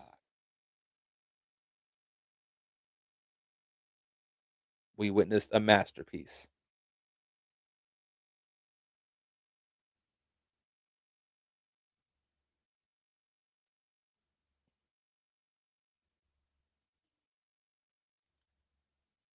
HD, put the Kleenex down. It's gonna be okay. I'm just like, again, I don't know where do we go from here for John. I don't care where we go. I'm all on board. I'm buckled up. I'm ready for this roller coaster. Mm. It's gonna be a hell of a summer. Dave, you are Hell of a very summer. accurate, but also respectfully, these are two very again, much like with Cena and Rock. This term versus Hogan joining NWO in '96. This is 1A and 1B, and again, that was almost we are nearing the 30th anniversary of that. So again, those that don't pay attention to history are doomed to repeat it. Back in the Mm. day in the '90s, Hogan, they thought they'd never see him turn heel. When he came down, they thought at Bash on the Beach that he was going to help out Macho Man. No, no, no. Beat the dog breaks out of him and almost started a riot, or they did start a riot. Fast forward to this. The minute we saw that low blow, again, I'm willing to wager that there were probably kids crying in that venue like, say it ain't so.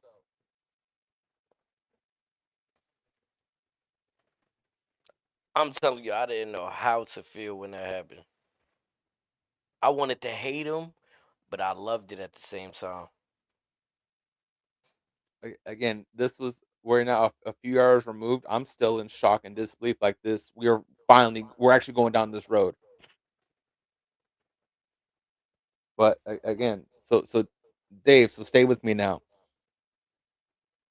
Who else could possibly join The Rock in this possible takeover? Because, like I said earlier at the start of the show, at Bad Blood, I believe he had 3 fingers with the throat slash. Now it's down to 2. So my theory is we could be seeing 2 more men join The Rock and John Cena. One man immediately comes to mind, and it's for reasons that folks may not, some may understand it, others may say, much like John, no, that'll never happen. That one individual is main event Jey Uso. Hear me out. Roman has yet to apologize to Jey. Roman is under the presumption that Jey is just going to just accept him. When in reality, let's think back when the bloodline quote unquote reformed. Jey has been 1 foot in, 1 foot out because of the fact that when Jey told him when he was IC champion, you and I are now equals. Roman will not acknowledge that.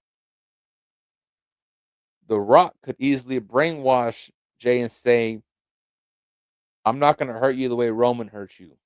You and I are family. I love you. You are the future. And Jey could maybe drink the Kool-Aid and side with The Rock. But when Jey professes his allegiance, Jey is not going to take out Roman. Who is he going to take out? His brother.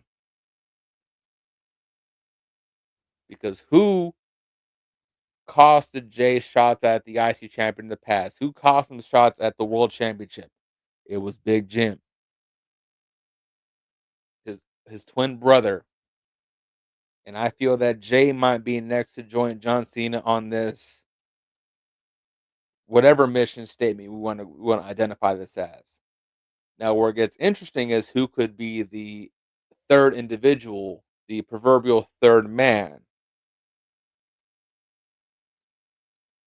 I can easily see that third man either being one of 2 individuals, either Jacob Fatu or CM Punk. Let that marinate in the soul and in the mind and in the spirit. My boy over here cooking. I'm just trying to figure out what's inside The Rock's head. And all those names, in my mind, make perfect sense because of what we've seen transpire over the last 6 months to the last 5 years. Can you imagine if The Rock has the services of John Cena and CM Punk? Imagine if he gets Jey Uso. Like we joked about after the show, no one went for to aid Cody. Why is that?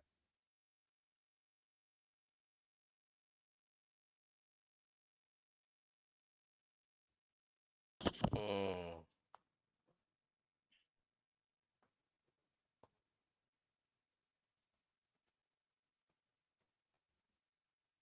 Because the way I see it now, you look at Roman as the final boss, like the essentially the god amongst gods, and in these Tales of Hercules, he had his titans. That could be Jay, that could be Cena, it could be Punk. Roman will now be in the role. If you've seen the God of War games, he will be in the mode of Kratos. Has to slay these gods one by one to get to Zeus. In this case, it'd be the Rock.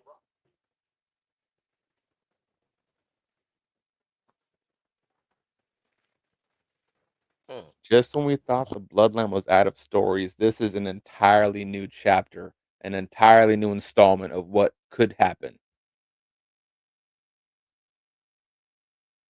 And let's not forget, there's other members of the family that will likely join WWE soon. You and I, HD, have talked about for the last year of could there possibly be a third branch to the Bloodline? Well, this is a very strong possibility.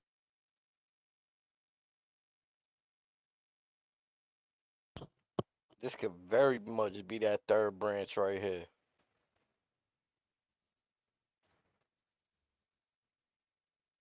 Amethyst, I didn't see Cena joining Rock either, but here we are. Like they say never.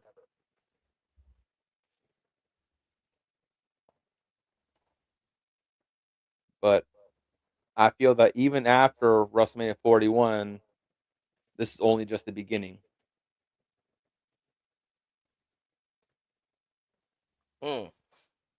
The road to WrestleMania has picked up.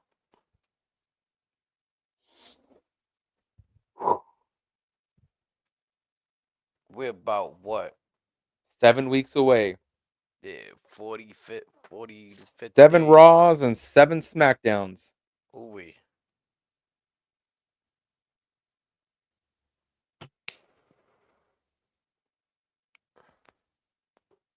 But HD, as we wind down, anything else you would like to add?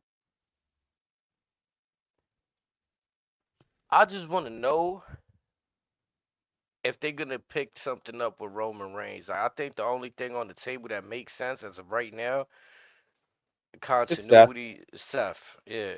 which, If which is which is fine, but that allows everything else that the Rock's cooking to marinate and to come into its own. But you know what concerns me? That the way that Seth took out Punk in the chamber leads me to concern right there. So I feel Well, like we're I, gonna I'm get that surprise. I'm glad you mentioned that because I have another wild theory for that. Now we talked about Cody not having friends or whatever. Let's say that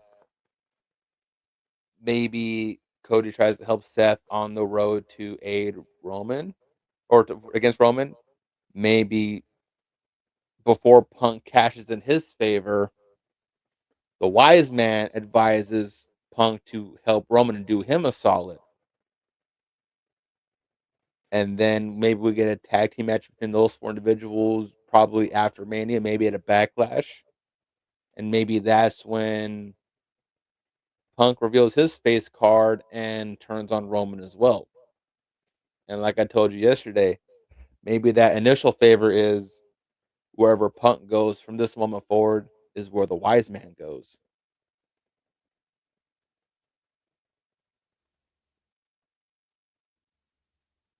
Might have something there. I'm just looking for Roman's inclusion because this would be the first time in a long time where if Roman doesn't have a match at WrestleMania, like that'll shock me. Oh, I mean, he'll probably most definitely have one. It's just again, after the set stuff, that I can see where the what if scenarios go. But again, the way this is shaping up, maybe Cena's next for Roman. Maybe it's whoever The Rock has lined up. And But what Triple H said in the pros conference tonight about he don't know what the main event is, I'm not ruling out the possibility that we see something similar to last year where night one of WrestleMania main event may have to do with what happens in night two. okay, so then who's pulling double duty?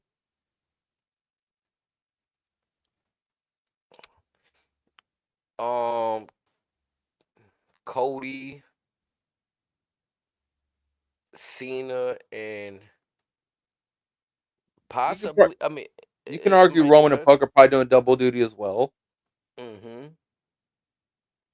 But like I said, these next 14 Raws and SmackDowns, respectively, are going to be very, very appealing now, especially with this newfound allegiance.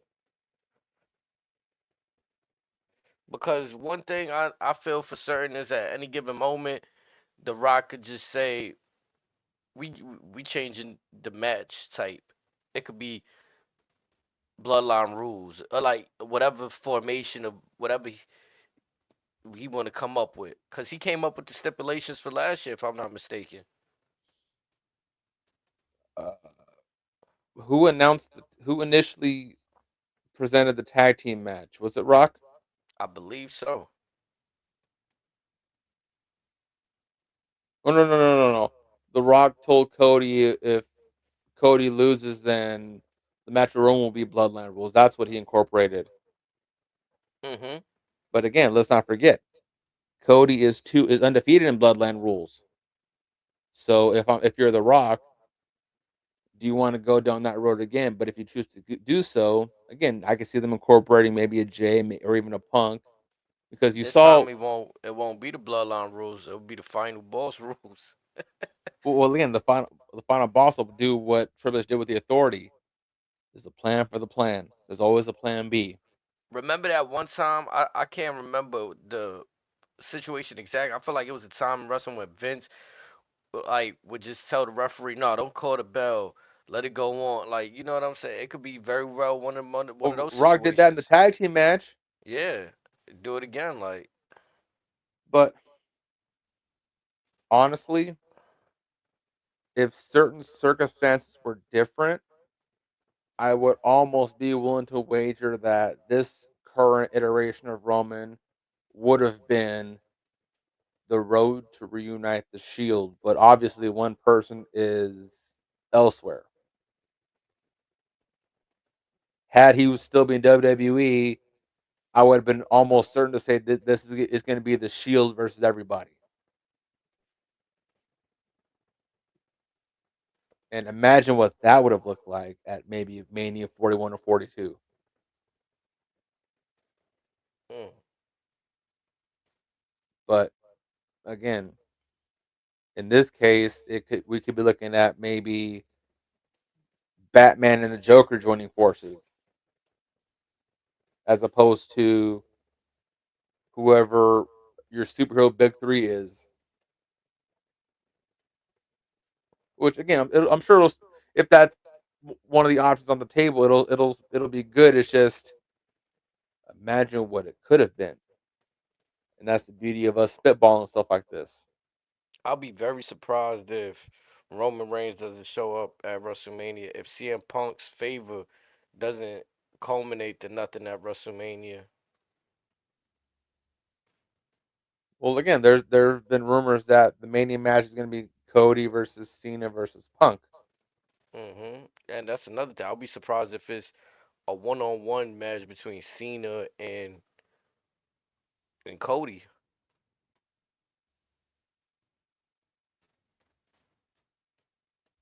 Yeah, And then if Punk adds himself in the match, what's to stop The Rock from saying, well, you know what? I'm adding myself in the match. to give me and Cena greater chances of walking away with this championship. And maybe Roman could have the wise man tell Triple H, put me in that match. And again, we talked about folks maybe doing double duty. I wouldn't mind seeing a 5-way for Cody's belt while furthering the story.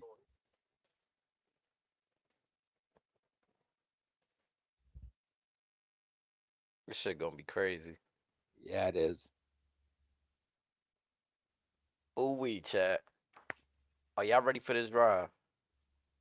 Cause I feel like I'm a little stuck. Like I'm usually quick with it, have shit to say, and right now I just feel like Th- honestly I This is a don't know. very different feeling.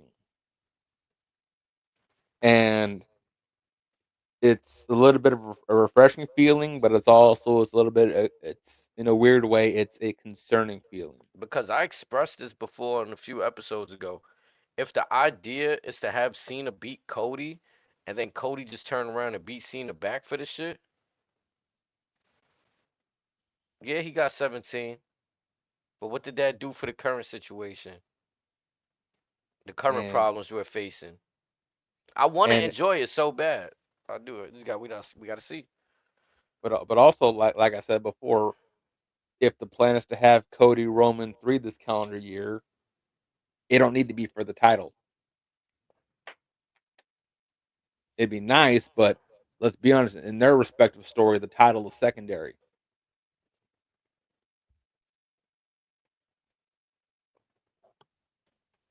But again, time will tell.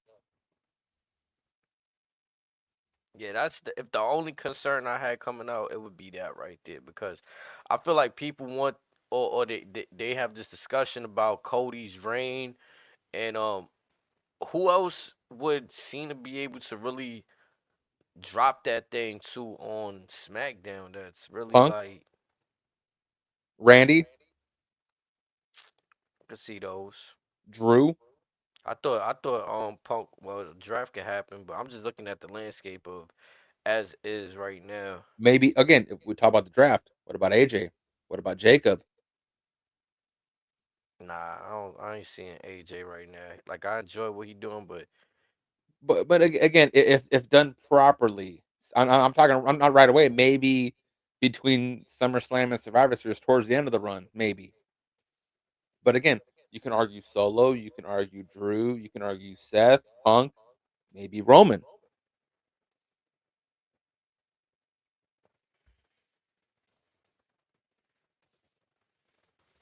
or maybe towards the end, Cena sees the error of his ways and wants to end up strong, and it could be, as you and I joke about, 3 times in a lifetime. that's another one that I think It's a very valid possibility. Again, we got 10 months at least. like we talk about all of these trilogies. Why not Rock and Cena for the very last time? We done seen him pull that card with Taker and and Triple and H. and maybe just maybe 42 in Vegas could be Rock versus Roman for the gold. We seen The Rock deliver a rock bottom to John Cena last WrestleMania. What Yeah, if this ain't part of some crazy John Cena plan to fuck over The Rock from within? like I said, this is going to be a Now very this beatdown was very convincing though. I say that. Like but it's again all for selfish gain. Does he really fuck with The Rock or is it like we all know he's just trying to get that 17. Once he gets it, fuck The Rock type vibe. Like, who really playing chess and who's playing checkers. you feel me? And like I said, this is going to be a very interesting 10 months. Hell, it's going to be a very interesting month and a half. But this is I don't even think we're in chapter 1 just yet. Chapter 1's going to be at Mania. Mm. Buckle up, kids.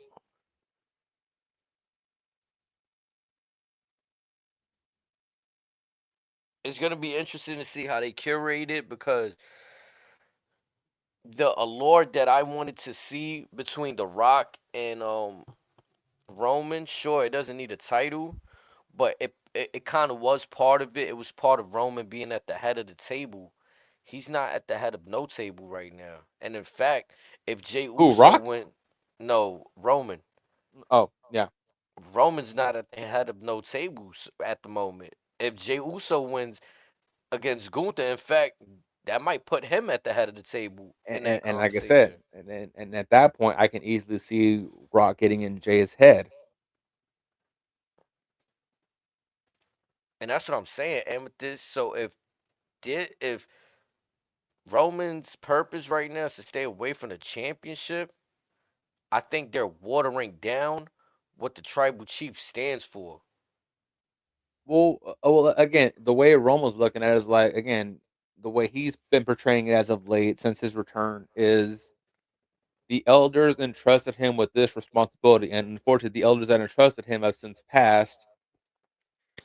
It's essentially ultimately him versus Rock versus whoever the Rock appoints as the elders. And again, that could be Rikishi, it could be maybe Haku. We don't know, but that's probably the beauty of this because again, the way the Rock sees it, based on the previous regime, he is the king of the, and he is the man at the throne. Now that could be explained in the months to come, but again, it's going to be fun to watch.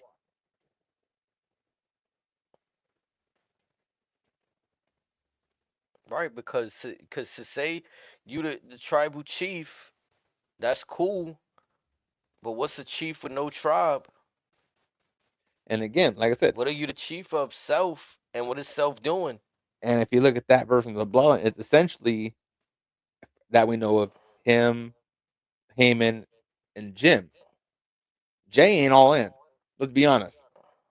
Sammy just got destroyed, and that's not very convincing. Sam, like, Even he was somewhat skeptical of rejoining to a degree. So again, it's essentially Roman is the quote unquote ruler over Jim Uso. Nothing more, nothing less.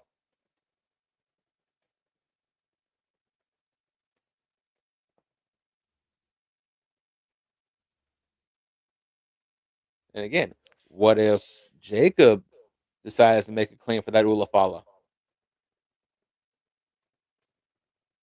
mm, What if The Rock appoints Jacob as his head of the table under The Rock's regime? There's a lot of ways we can go about this.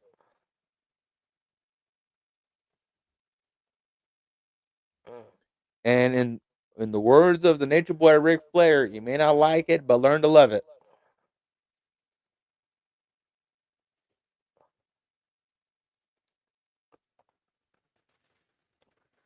Because the story has only just begun. Yeah, it has. But for me, like, I'm gonna be honest and transparent. Everybody want to see the revenge stories. For me, the story should have been about what it always been about, the championships and legacies. Like the same way sick John Cena over here chasing 17, fucking Roman Reigns should be on his way to breaking another record, or so, you know what I'm saying? Like that's how I Which just view it. Like, what you get, what you get, he's getting there, but he's also being uh, of human nature and a competitor. He realizes that on the way there, he's got to tie up some loose ends, and he may not feel fully vindicated until those loose ends are tied up. I.e., the man that put both feet in the back of his head at the Rumble. nah, you see, I need the Roman that went away when he was getting beat up and dog food put on him. He went away, came back, and then just won championships. That's what I need. I need And I the believe beefs. we're on the road to the Mister Wreck Everyone and Leave. That man is coming back. It's just again, he just scoping the lay of the land. He's seeing who's where, who's on what side of the battle lines. Yeah, he's got to spin the block on X, Y, and Z, but he also see how everyone else is moving now, and he's just calculating and taking notes. So when he does strike, folks can say, "You can't say you didn't see this coming. You know I'm a threat, regardless, with or without my tribe." That's the type of time I need. And also, Maybe the wise man is telling him, "My tribal chief, let them take themselves out, and you just put them out behind the pasture as you see fit. Don't use unnecessary energy if you don't need to. They'll take themselves out. We know they can't touch you when they're 100%."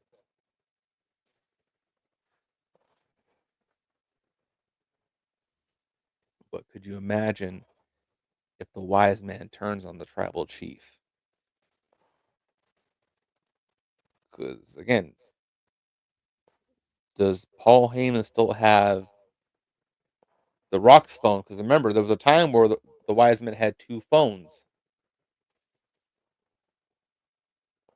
We don't know, or we cannot confirm if the Rock's phone was ever destroyed or not. Amethyst, the wise man has turned several times before throughout the course of history. This would be nothing new for him. How many times did he cross Brock? Hell, he's technically crossed Roman before in the past when he was just the tribal council. I hate to say it, but do we know what Roman could do on his own with this character without Heyman next to his side?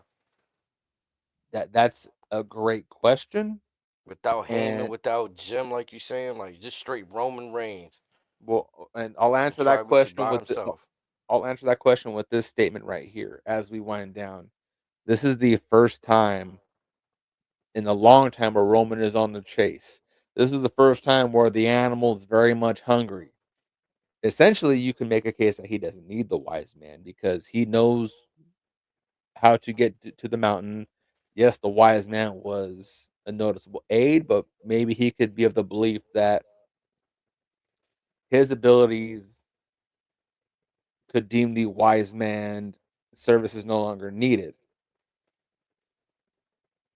And Roman could essentially be going into the best interest, but maybe Heyman might take that as okay, you are an unhinged animal, you are now a threat. And that would maybe plant the seeds for maybe the wise man turning on him. Mm. But ultimately, we are going to see an evolved OTC. We're going to see an evolved tribal chief. We may see a more primal tribal chief. Because when Roman comes back full force, I expect him to have almost like that Scott Steiner level fuse to where if you just sneeze in this direction, he's ripping your fucking head off. He's on a mission. If anything presents himself as a speed bump, may God have mercy on your soul. We thought Drew was crashing out. We thought Jay was crashing out back in the day. Well, we could see that a Roman could be something unlike we've never seen before.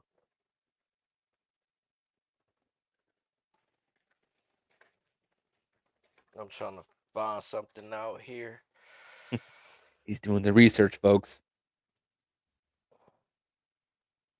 Yeah.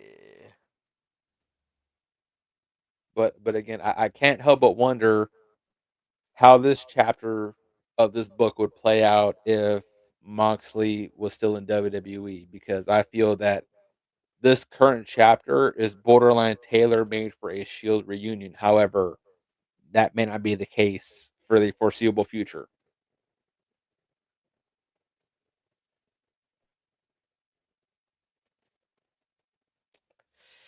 I hear you, Amethyst. I kind of charged that moment to the game. That's right, fresh from pandemic. Like it's a What, the very. 13-16? She said, when Roman came back to start his run, Mm-hmm. he came alone, which that is true. But Well, he yeah, got yes and no, because again, there was always the plotting with behind the scenes with Heyman, as we learned a few months into that historic reign. right. So He he had played a he crucial had a part special in. counsel. So again, we can make the argument that he was never truthfully alone. It's just like a card player, you don't show your hand right away. You let everyone else make their moves, and then you hit him with that kill shot. and be like, "Yeah, I was doing this all along. I was moving like this."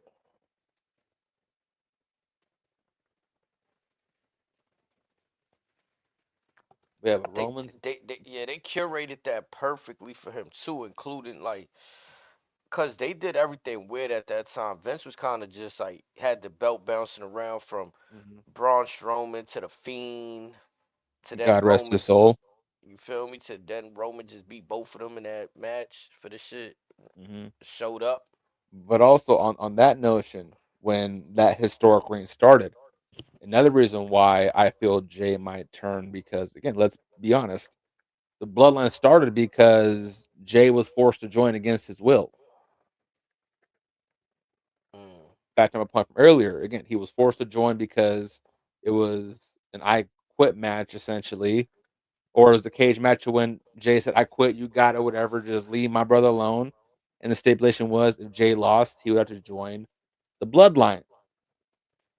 Yes, with aligning with Roman, the Usos did get their own historic reign as tag team champions, but the way it was formed and curated, they were forced to join against their will.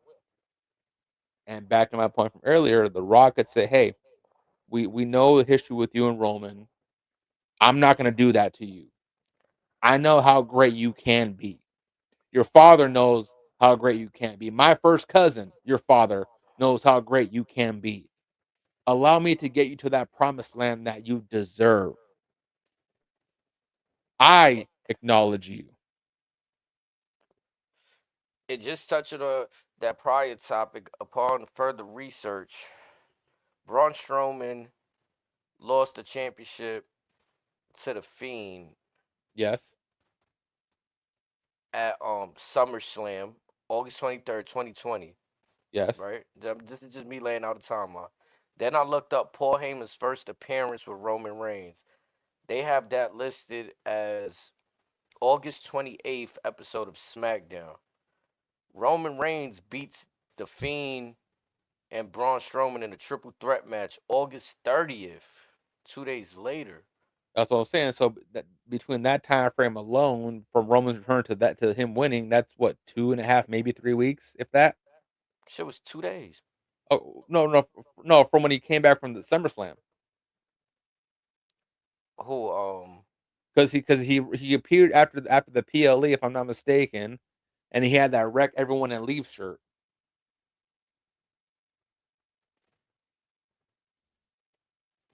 or am I just subject to another Mandela effect? Nah, he got the shirt. I'm thinking it was after the he beat them though. Think that was the first shirt he showed up with as champion. Because I thought he came up with that shirt. He had a shirt, a newer shirt when he came back initially.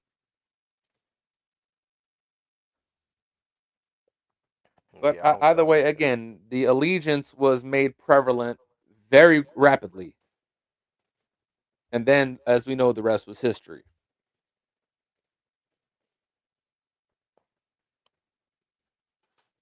But Hmm. also in that initial partnership with Roman, he was still tying up the loose end with Brock, and Paul was still going back and forth between Roman and Brock until ultimately he stuck with the tribal chief. Am I right or wrong, HG? Yeah, I mean, and it's just interesting to see, like I mentioned, because it's kind of almost Brock Lesnar where people would, oh, how's Brock gonna do without Paul Heyman? And then you see him reinvent himself and his character. So like, Mm-hmm. is it time that the tribal chief maybe elevates something to something higher? Like you saying, Amethyst, maybe he becomes his own wise man. Does that become a higher level of movement and thinking? Like, Or he could go back to what got him to the dance in the first place. He embraced a more primal side that's what to I where like. Yeah. it's kill or be killed. Like you can't out muscle me, you can't out tough me, you can't out strike me. I'm gonna just come at you like Wolverine. I'm gonna just keep regenerating. You can't kill me. Okay, so I just want to pivot to something I see in the chat, Dave. You said what if Jey Uso wins the world championship because of Goldberg? I'm gonna answer your question with the question. Does that take away from Jey Uso's moment? Shall that happen? It depends on how it's done. Because I see at least two different scenarios with that. One, again, you can still make the argument of or in storyline, who made the call? Who let Goldberg in the building? Mm. Now, granted, Rock and Goldberg had their history back in the day, but still, one could argue maybe Rock phoned in a favor to further entice Jay, and then we let's get that, and Jay is led to believe that that was all done on his own merit, but behind the scenes, we know what was done. And then, should Jay and Gunther run it back, it's again with the aid of the tribal chief, and Jay is then led to believe, hey, you did this on your own. I just stood back and watched your greatness. And then we see Jay get this ego about him.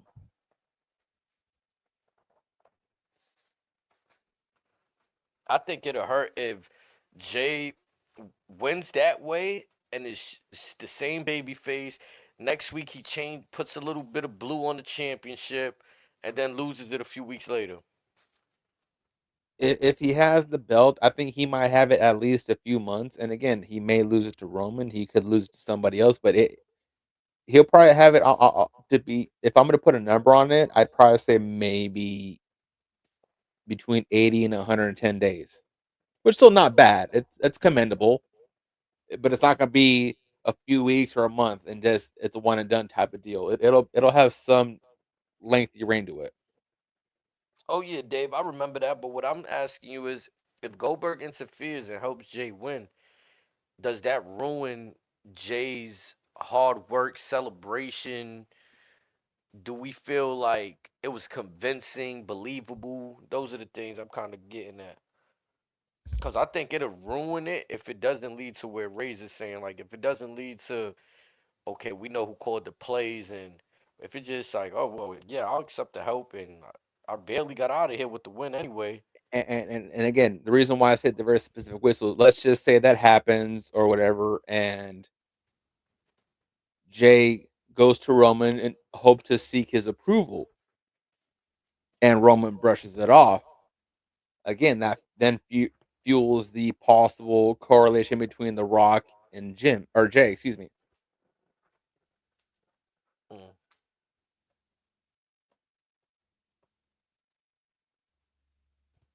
Because again, like I said, Roman or Gunther and Goldberg will be their own thing, likely during the summertime.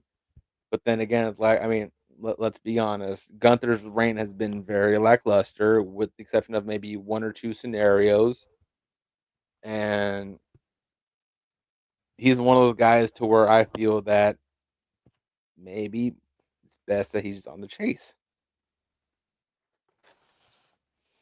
And with this, it could happen. Very possible.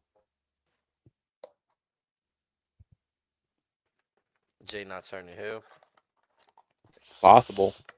But again, it may not be a heel right away, but he may tread towards that gray area, but a deeper gray area than most tweeners that we've seen in today's day and age. To where in his mind, it's all for a greater good, so to speak. And say again, if Roman doesn't acknowledge him or whatever, then one could argue that he was forced to turn like this. Again, and to your point, Cena was like that forever. Austin was like that forever. Cena's easily one of the top sellers today, regardless. And look where we're at now.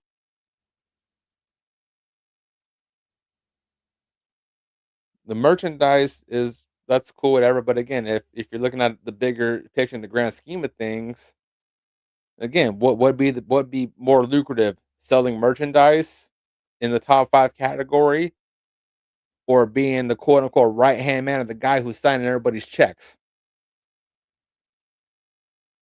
It's a no brainer if you ask me.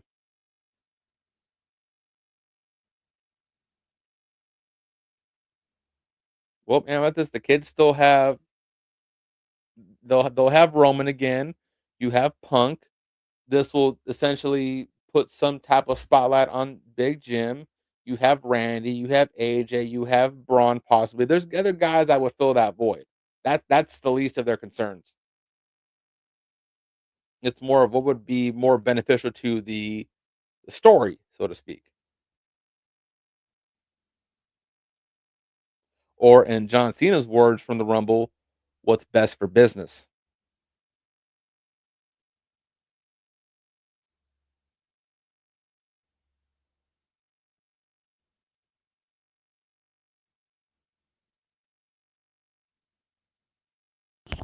A lot of directions we could go with this.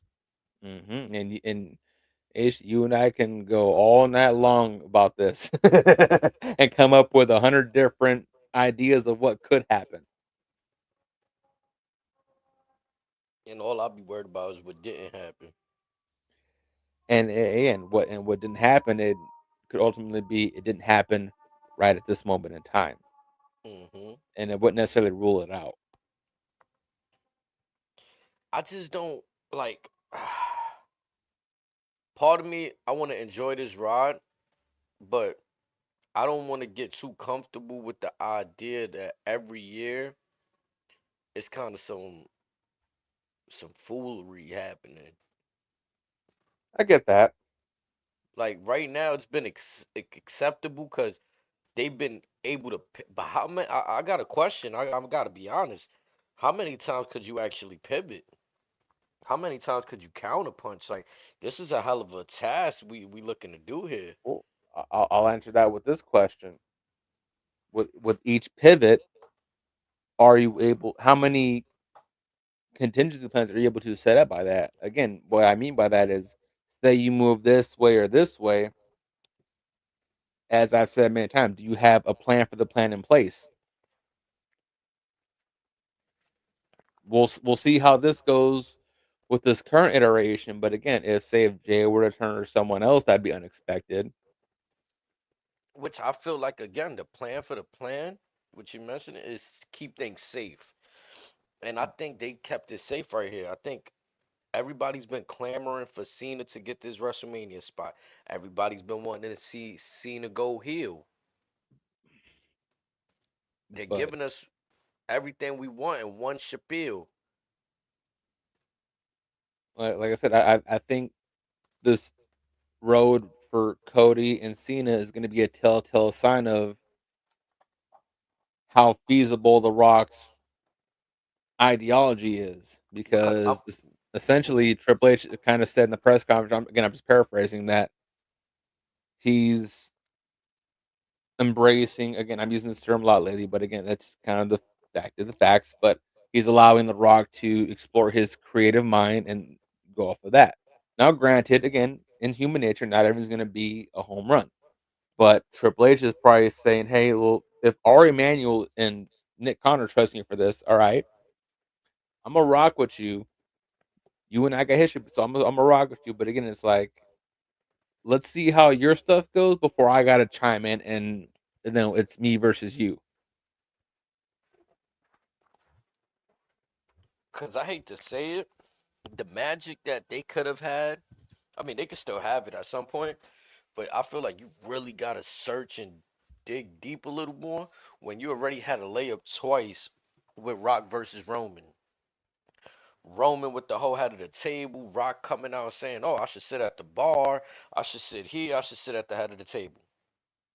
Then when the Rock finally turns to the final boss, everybody sees him throwing his one up in the air, what looks to be like he's holding his thumb out to resemble a L.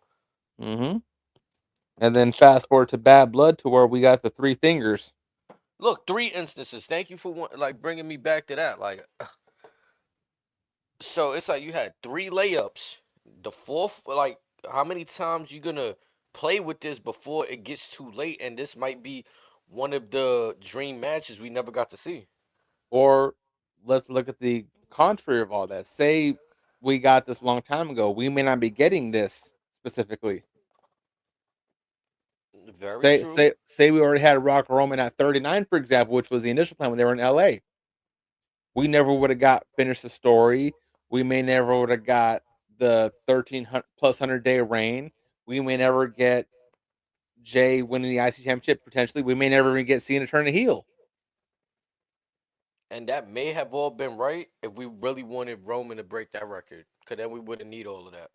I mean, for all we know, I mean, it could have been Roman still champion, Cena's still the babyface, but also at this point, Roman is now chasing Bruno, Hmm. and that's all we know. And it's can Cena stop that from happening?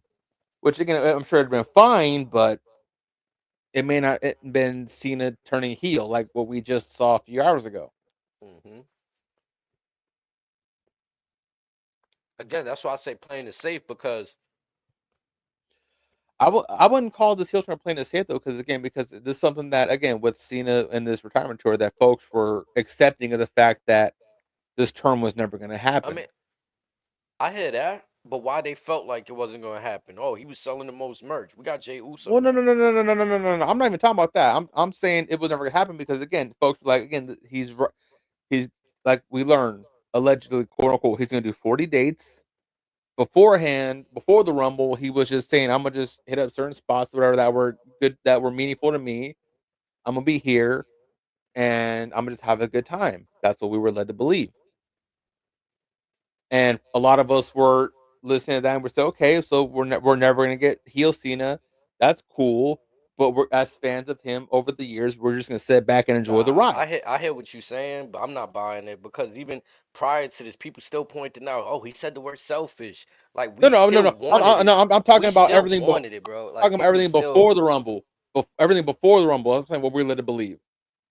And the conversation was, oh, Cena should have went heel. He's doing this still. Like the people was always still talking about it. I could get Yeah. that point, but once it hit a certain season, it became a reality again. It's like, okay, Hmm. wait, Yeah, nah, and he. again, like, and then once he's cut that promo from the Rumble, after the Rumble, we know okay, he's got some up his sleeve. We just don't know what it is. Hmm.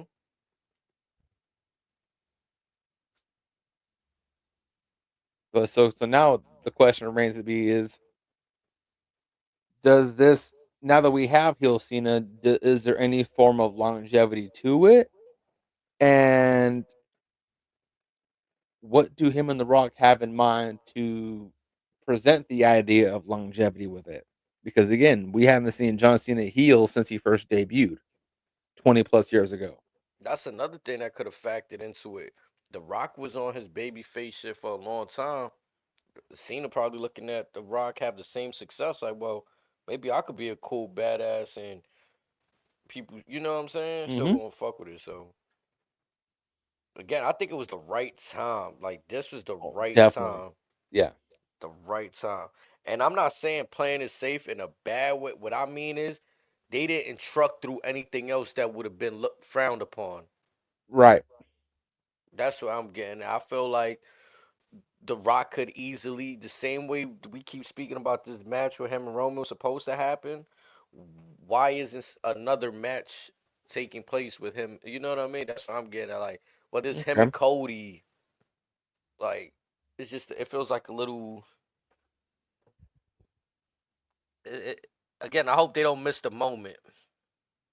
And I understand that part, but I think m- I'm hopeful that maybe with what we're seeing, how stuff's transpiring now, is this is justification for why certain moves were made back then. Again, that's what I'm hoping for.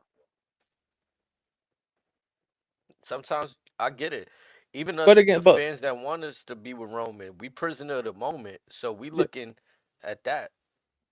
and again, ultimately, again, like most fans, you never want to have the what if moments because again, one thing that I always like to go back and forth with, and again, folks, little small spoiler, we got a little project working on, and this is a little teaser, and I'll leave it with this question: what if we actually got Shawn Michaels versus Eddie Guerrero at WrestleMania?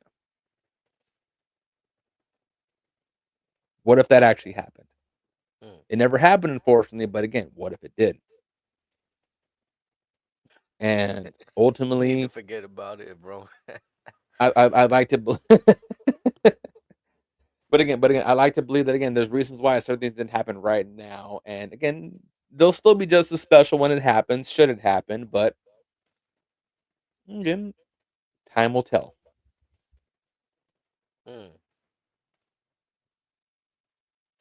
Mike Hawks say you was there tonight. I'll never forget this night. Let's go. W. That's what I I love to love hear, it. man. That's So, a Mike, let me breakdown. ask you this: like, what was the emotion like when you saw the low blow?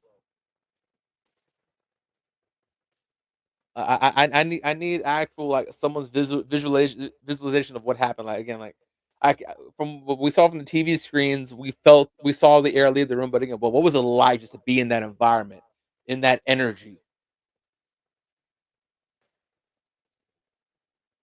It was so epic. Yeah, I could. It's one of those how can you be mad moments. Even throw slash. And again, Dave, yeah, to your point, yeah, let's say HBK versus Eddie, and then another one would be Ray versus Triple H. Two great matches that again that unfortunately never happened, Hell, even for me, the Shawn versus Rock shit. or more famously, Austin and Hogan. Hmm.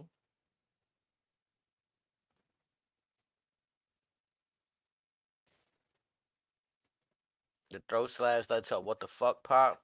Amethyst crashing out right now. Best I part of love the it. show was Jay Cargill and Randy.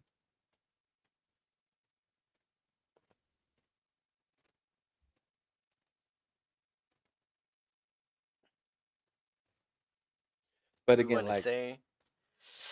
Oh man, I wish I was in the building for that. I know it would have been crazy. And I'm but considering going to the show in the garden, I believe. I think they're gonna be in the garden. so again, ladies and gentlemen, I will be present for the Raw before WrestleMania. With what I saw tonight, my Oh, expectation level is bro. already through the fucking roof. Again, I had ideas here and there, whatever, even with Cena, but now again, tonight changed everything. And look, Amethyst, this is why I didn't try to rain on the parade. You know, we was on the last episode with our OTC shirts out, the bloodline, the OTC shirts, like, and I hate HD, to you say you it, see what I got on right now? yeah, I didn't want to get my hopes high to get disappointed.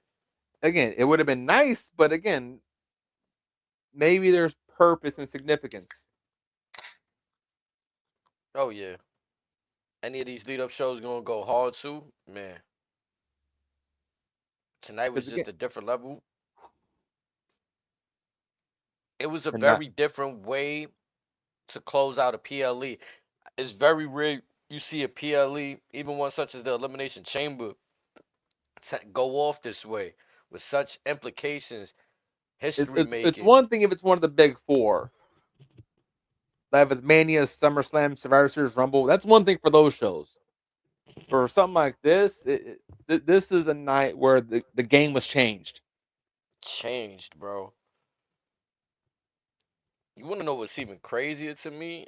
I don't know. Maybe I'm a prisoner of the moment. Again, they did crazier shit in the War Games match. Tonight had way more implications. Yeah. Yeah, so again, the War Games match seemed like the closing of a specific chapter. Hmm. This was the prelogue to an entirely new book.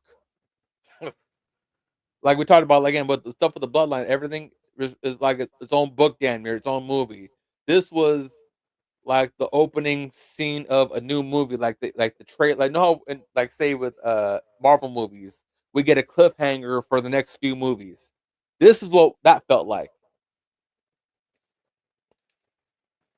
No, it really did though. It did feel like almost Thanos just got all the stones. He built together the glove, the Infinity Yeah, Stone. Like, yeah. Scene where Thanos gets the gauntlet and all that. Yep. yeah, it's feeling that way right now. I'm not gonna lie. And like I said, because of that is why I feel like Hopefully, Moxley gets out of his contract soon, and maybe we get a Shield reunion because that's one of the few things where I feel that this story was like it's tailor made for this. Speak about cinema, the way that Cena flipped the switch right here, like Like he was, just this look of this yeah, image alone, because again, like once we saw this look on his face that's on our screen right now, immediately we're all going, "Ain't no goddamn way, John. Say it ain't so, John. What's going on?"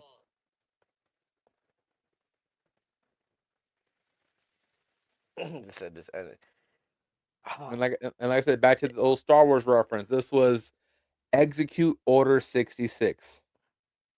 I don't want to completely shit on this Amethyst. It didn't go our way, but I'm happy to see Cena doing a heel if this is indeed his last time. Because a part of me didn't want things to be all sunshines and rainbows and just a perfect victory lap. And yeah, we after Or losing a thousand, when's the last time you got to win? 5 years ago? No, this something this like is that. perfect. Or This is again, fucking perfect. HT, to dive down to your rabbit hole, we talked about his monitor of the last time is now. That listen, maybe he's not retiring after this year. Maybe this is his last time to maybe turn just to again change the narrative. Again, we don't know what he's contemplating. The moniker the last time is now could mean a multitude of things. Yeah. So Amethyst, how you gonna message him and not even tag us? You know the drill.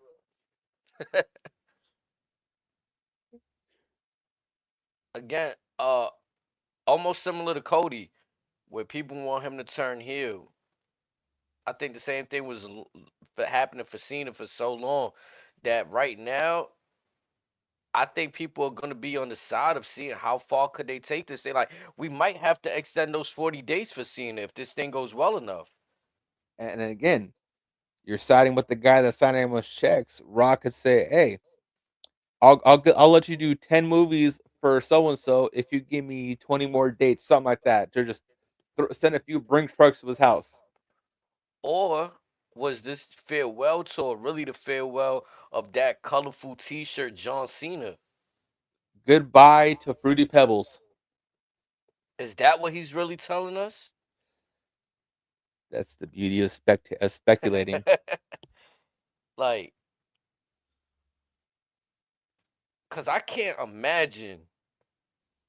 That's almost like saying LeBron James right now just turned 40 years old. The All Star game just happened in his last 6 games. This man's almost averaging a triple double at the age of 40. I'm expecting him to come back next season, even if it's to Or not win a championship, just at that level of play. yeah, It's like if you're gonna turn in these good performances seen at the end, it's gonna be tough to just see anybody. We haven't seen nobody really walk away after turning in the best performance that I can recall in recent memory. no, that's never happened. Because think about it. Flair left after the "I'm Sorry I Love You" and then went straight to TNA. The only one that you might argue would maybe be Sting, but even some of those matches weren't as up to par. But even then, a lot of those matches, even with that retirement match, were overshadowed by some dumb shit and some bullshit. The only one that might have a argument to some degree might be the Brian Danielson. His Well, the way it ended, not so much, but the surrounding him getting that championship for AEW, whatever, whatever, it's almost similar. again, that's why I argue that the only exception might be Sting. Yeah, we But haven't seen this type of shit. Like, but traditionally, everyone has always come back in some way, shape, or form. Now, an interview scene has been adamant that once he's done, he's done. But again, if The Rock is saying, "Hey, uh, check your bank account. I just sent you some money. What you got going on tomorrow?" right? I mean, like, anything could have changed from when he said that to the actual moment, right? Like, I mean, one, we can't hold people to it set in stone. Like, okay, a year ago he said I got 40. So what we gonna tell on the 40th day? We gonna tell John Cena leave? Like, all Like, right, no, guys, I'm out of here. yeah, like, are we gonna force him out? No. Or again, say he rides out and you got like Cody, Roman, or someone saying, "Bring your ass over here so I Oh can whoop my. that ass." I would just say yes. Again, it's a possibility. Folks are gonna try to spin the block and say, "Hey, you can't run from me. You Okay, ain't never so ran from a fight a day in your life."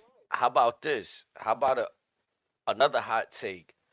What if Cena retires with the championship? Nobody beats him. And I again, did my 40 days. That's your problem now. it's a possibility.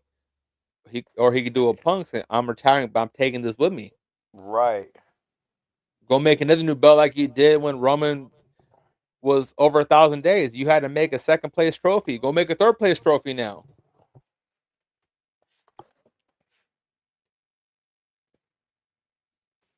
Cause he seemed like he's on time and he wants what's his. And by God, I'm not gonna lie. The championship looked that championship specifically looked right when he was holding it up. So it's just cause remember he had the spinner belt with all the gold on this, all Oh, this pull that gold on graphic his back up belt, one more time. brother. Pull it up. Like, oh man. That, like I said, that feels right. It feels appropriate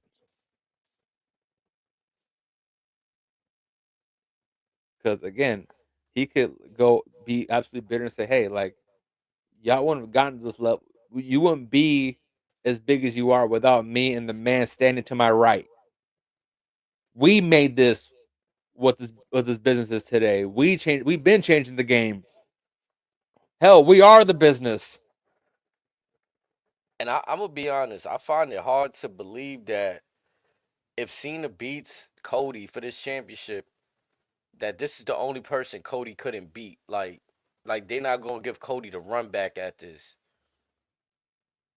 I'll What be if? very surprised. Again, what if?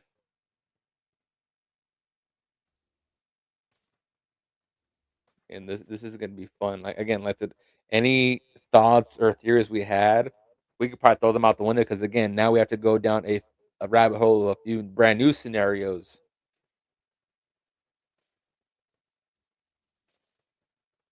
Mm.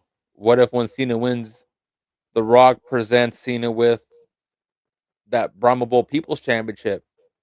What if we get a whole brand new title to begin with? Remember, this belt was created for Roman. What if The Rock just destroys this one and Cena gets a brand new belt? And I'm just standing like Travis Scott watching it all unfold. Oh, you and me both, my brother. You're just like just soaking it in, like. And again, Bro, I'm gonna use a line that I've been seeing for the last few hours. Like, what a world we live in. What a timeline that we are in right now. Like, because again, there's no way this is actually real, but it is. I give Travis Scott all the credit in the world to be a part of such an iconic, symbolic, history You making had a moment role in history. and played his fucking cool, bro. He didn't mark out, do no. I mean, one could question his body language out there, but with all the sage or whatever he was burning and stuff. But aside from that, he played that shit cool, like, bruh, like, oh man.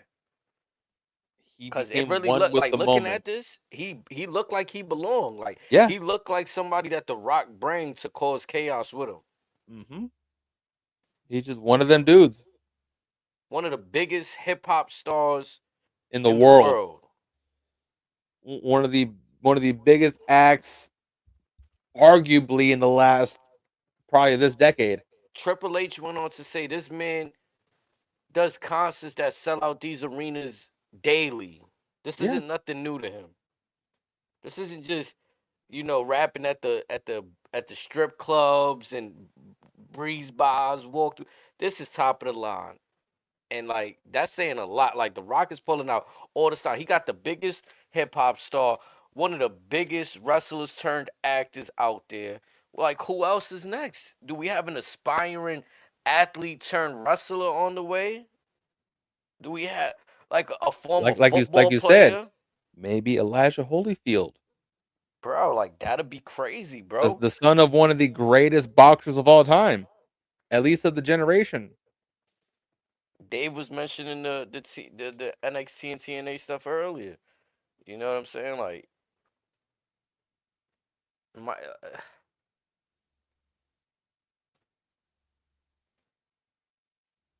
it's a lot of avenues that we could go down. You know what I'm saying? I keep saying that. That's just it's the truth. And the This is what beauty it about it is. is no matter which avenue we take, it makes perfect sense.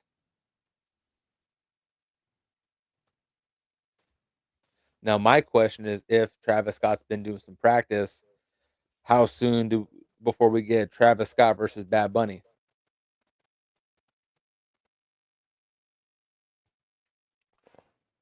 That'll be fun.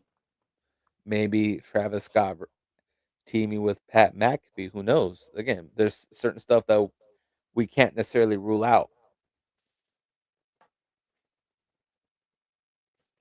But what we witnessed to close out this show is shaping up to be something incredibly special, the likes that WrestleMania has never even embarked on. Like we talked about last year, going into 40, we are in a new era. Nothing, and I mean nothing, is off the table.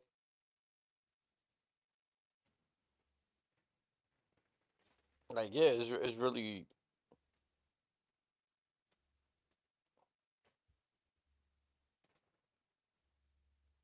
Okay, you feel like Travis can. I mean, he might surprise. I was surprised to see him get physical with Cody today.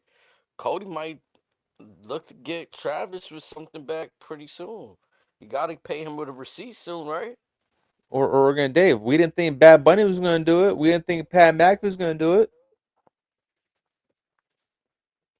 Hell, no one did. Anyone think that Logan Paul was going to be as talented as he is?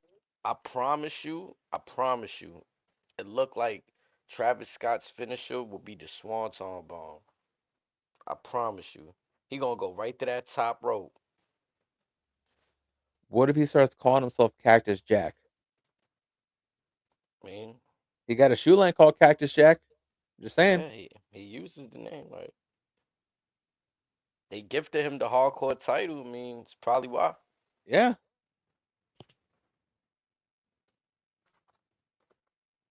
Oh, this is going to be fun.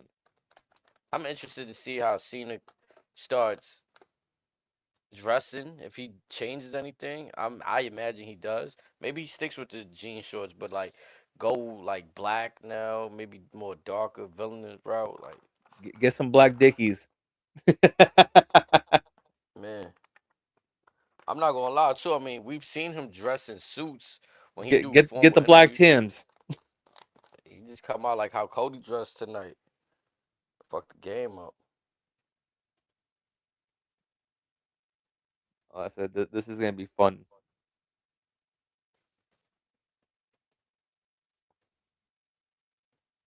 Mm. Now, does Cena show up on Monday? I think he has to because it'll be kind of weird to me that the elimination chamber winner just show like he won and we not gonna have no words from him. Well, you saw at the press conference, he walked up, grabbed the mic, dropped the mic, and dipped. Yeah, I mean, so it's like, do I expect that all the way to WrestleMania? No appearances. Cody definitely going to show up crying. And now the question is whether it's Seth, whether it's Punk. But this is for the SmackDown, so I don't think he'll probably show up on Raw. You might be right. And then with that being said, you can draw it out a bit. And let's Have not Cody forget, call him out. in a week or two, they might be on book them in a couple weeks. They go on that European tour. These next Ru- few Raws and SmackDowns are going to be in Europe. So Mm. who knows what's going to happen?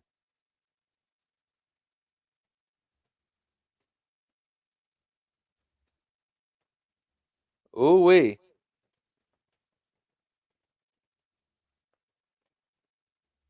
Mm.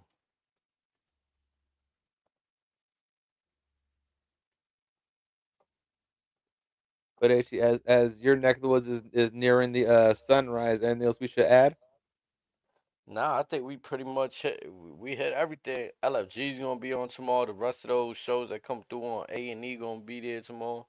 The And then this LFGs, and the this week you got rivals, Raw. You have the debuting WWE Evolve on Tubi.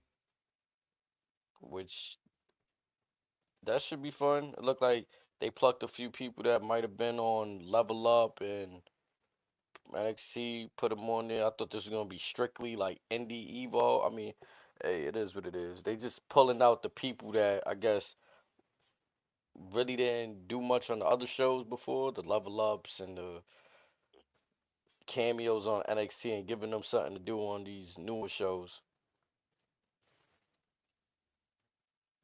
Now, my question to you as we wrap things up is on Monday, is our boy Dave LaGreca going to have a voice to rant about what we saw tonight? Man, he gonna lose it. Pink He Rose, was losing it Walter. tonight. Yeah, like, Oh man. mm. But yeah, chat. It seems like we already hit up everything. If y'all got something, we stick around for a few as the music roll out. Read them comments. Chilling at the head of the table where the bosses sit, stunning Roman everything looked in like a sight. walking Whether it's in the championship. bloodline or He is a corporate, championship. walk me out the arena, big smile, handcuffed by officers. Hold on, wait, I think they lost the script. We got some shooters, pow, it's off the hip. We got some shooters, pow, it's off the hip. Chilling at the Again, head of the table I'm where not the bosses sit, stunning everything in against sight. Roman Whether it's in and the what he was bloodline doing or with the corporate, bloodline. walk me out the I arena, wasn't big one smile, to want him to handcuffed by lose the officers. Hold championship, on, wait, I think but they I lost did the see the script. writing on the wall, We got some meaning shooters. I didn't want to see them do the same shit with Cody Rhodes that they did with Brock Lesnar. Trilogies at WrestleMania back to back to back. It's like, bro, if you're going to just let this dude beat him, just, all right, fuck it, just end it now, or send him So to the wait to back of let the it line. breathe. Yeah. But again, the road that we're possibly going down is very, very different.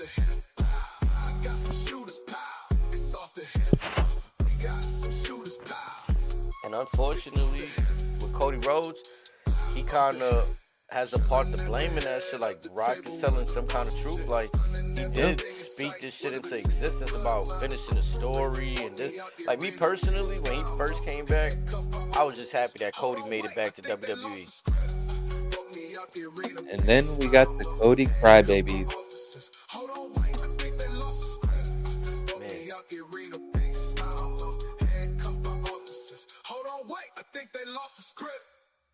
I mean, it's kind of like Dolph Ziggler. He was a former World Heavyweight Championship.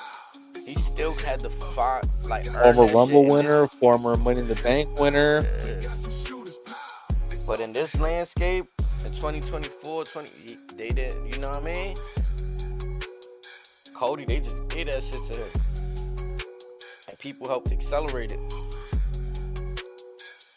Now, I truly wonder if Roman wasn't at the top of his game, and let's say it was a carousel of champions where people who have clamored for Cody to win this bad. You mean the old Vince regime?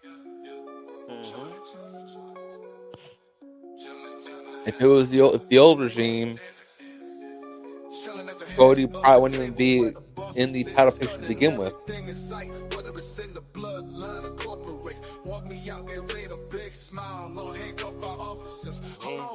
Maybe. Vince let him come back with the rollout, though. How much Yeah, would but he have Russ did with Concept is him? one thing, competing for the gold something else. Winning the Rumble something else. Oh, winning it back to back is rarefied air. This is what I'm saying. Like, they letting Cody do rare shit, in my opinion. So it's like, why should John Cena be the one rare thing he couldn't do? I mean, we heard the stories of old. There was Super Cena, Cena with the golden shovel. like they touched on, the man could end careers in the heartbeat. Mm.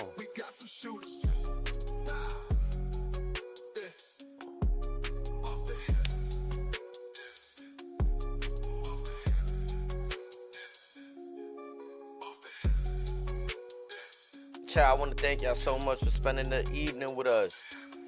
It was definitely an epic Saturday. I'm still lost for words. I might go back while I eat this food and watch whatever I can before I wrap up. Gonna be going out on Sunday with my family. Take the kids out, some Chuck E. Cheese. They can have some fun. Shout out to my boy Cap's daughter. I'm not sure if her birthday is tomorrow. They celebrating tomorrow, but yeah, her birthday's within the vicinity. So.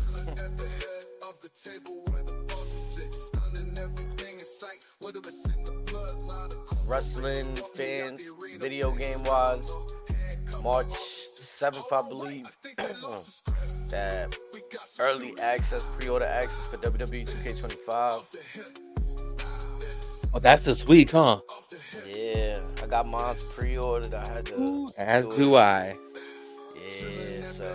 Folks, we got some stuff here for that too. Again, we got a lot of projects coming very soon, so just stay with us. What day is that exactly? Is that after SmackDown they doing that? That'd be wild. No. Oh, yeah, it is. Is it Thursday or Friday? Is that SmackDown? It's not Friday. Is that Friday? Yeah. Then, so. Oh, we're going to be busy this weekend. Wait. Holy smokes. I wouldn't have it any other way. Well, chat, we're going to leave it right there. Once again, much love, y'all. Y'all have a good night. Take care.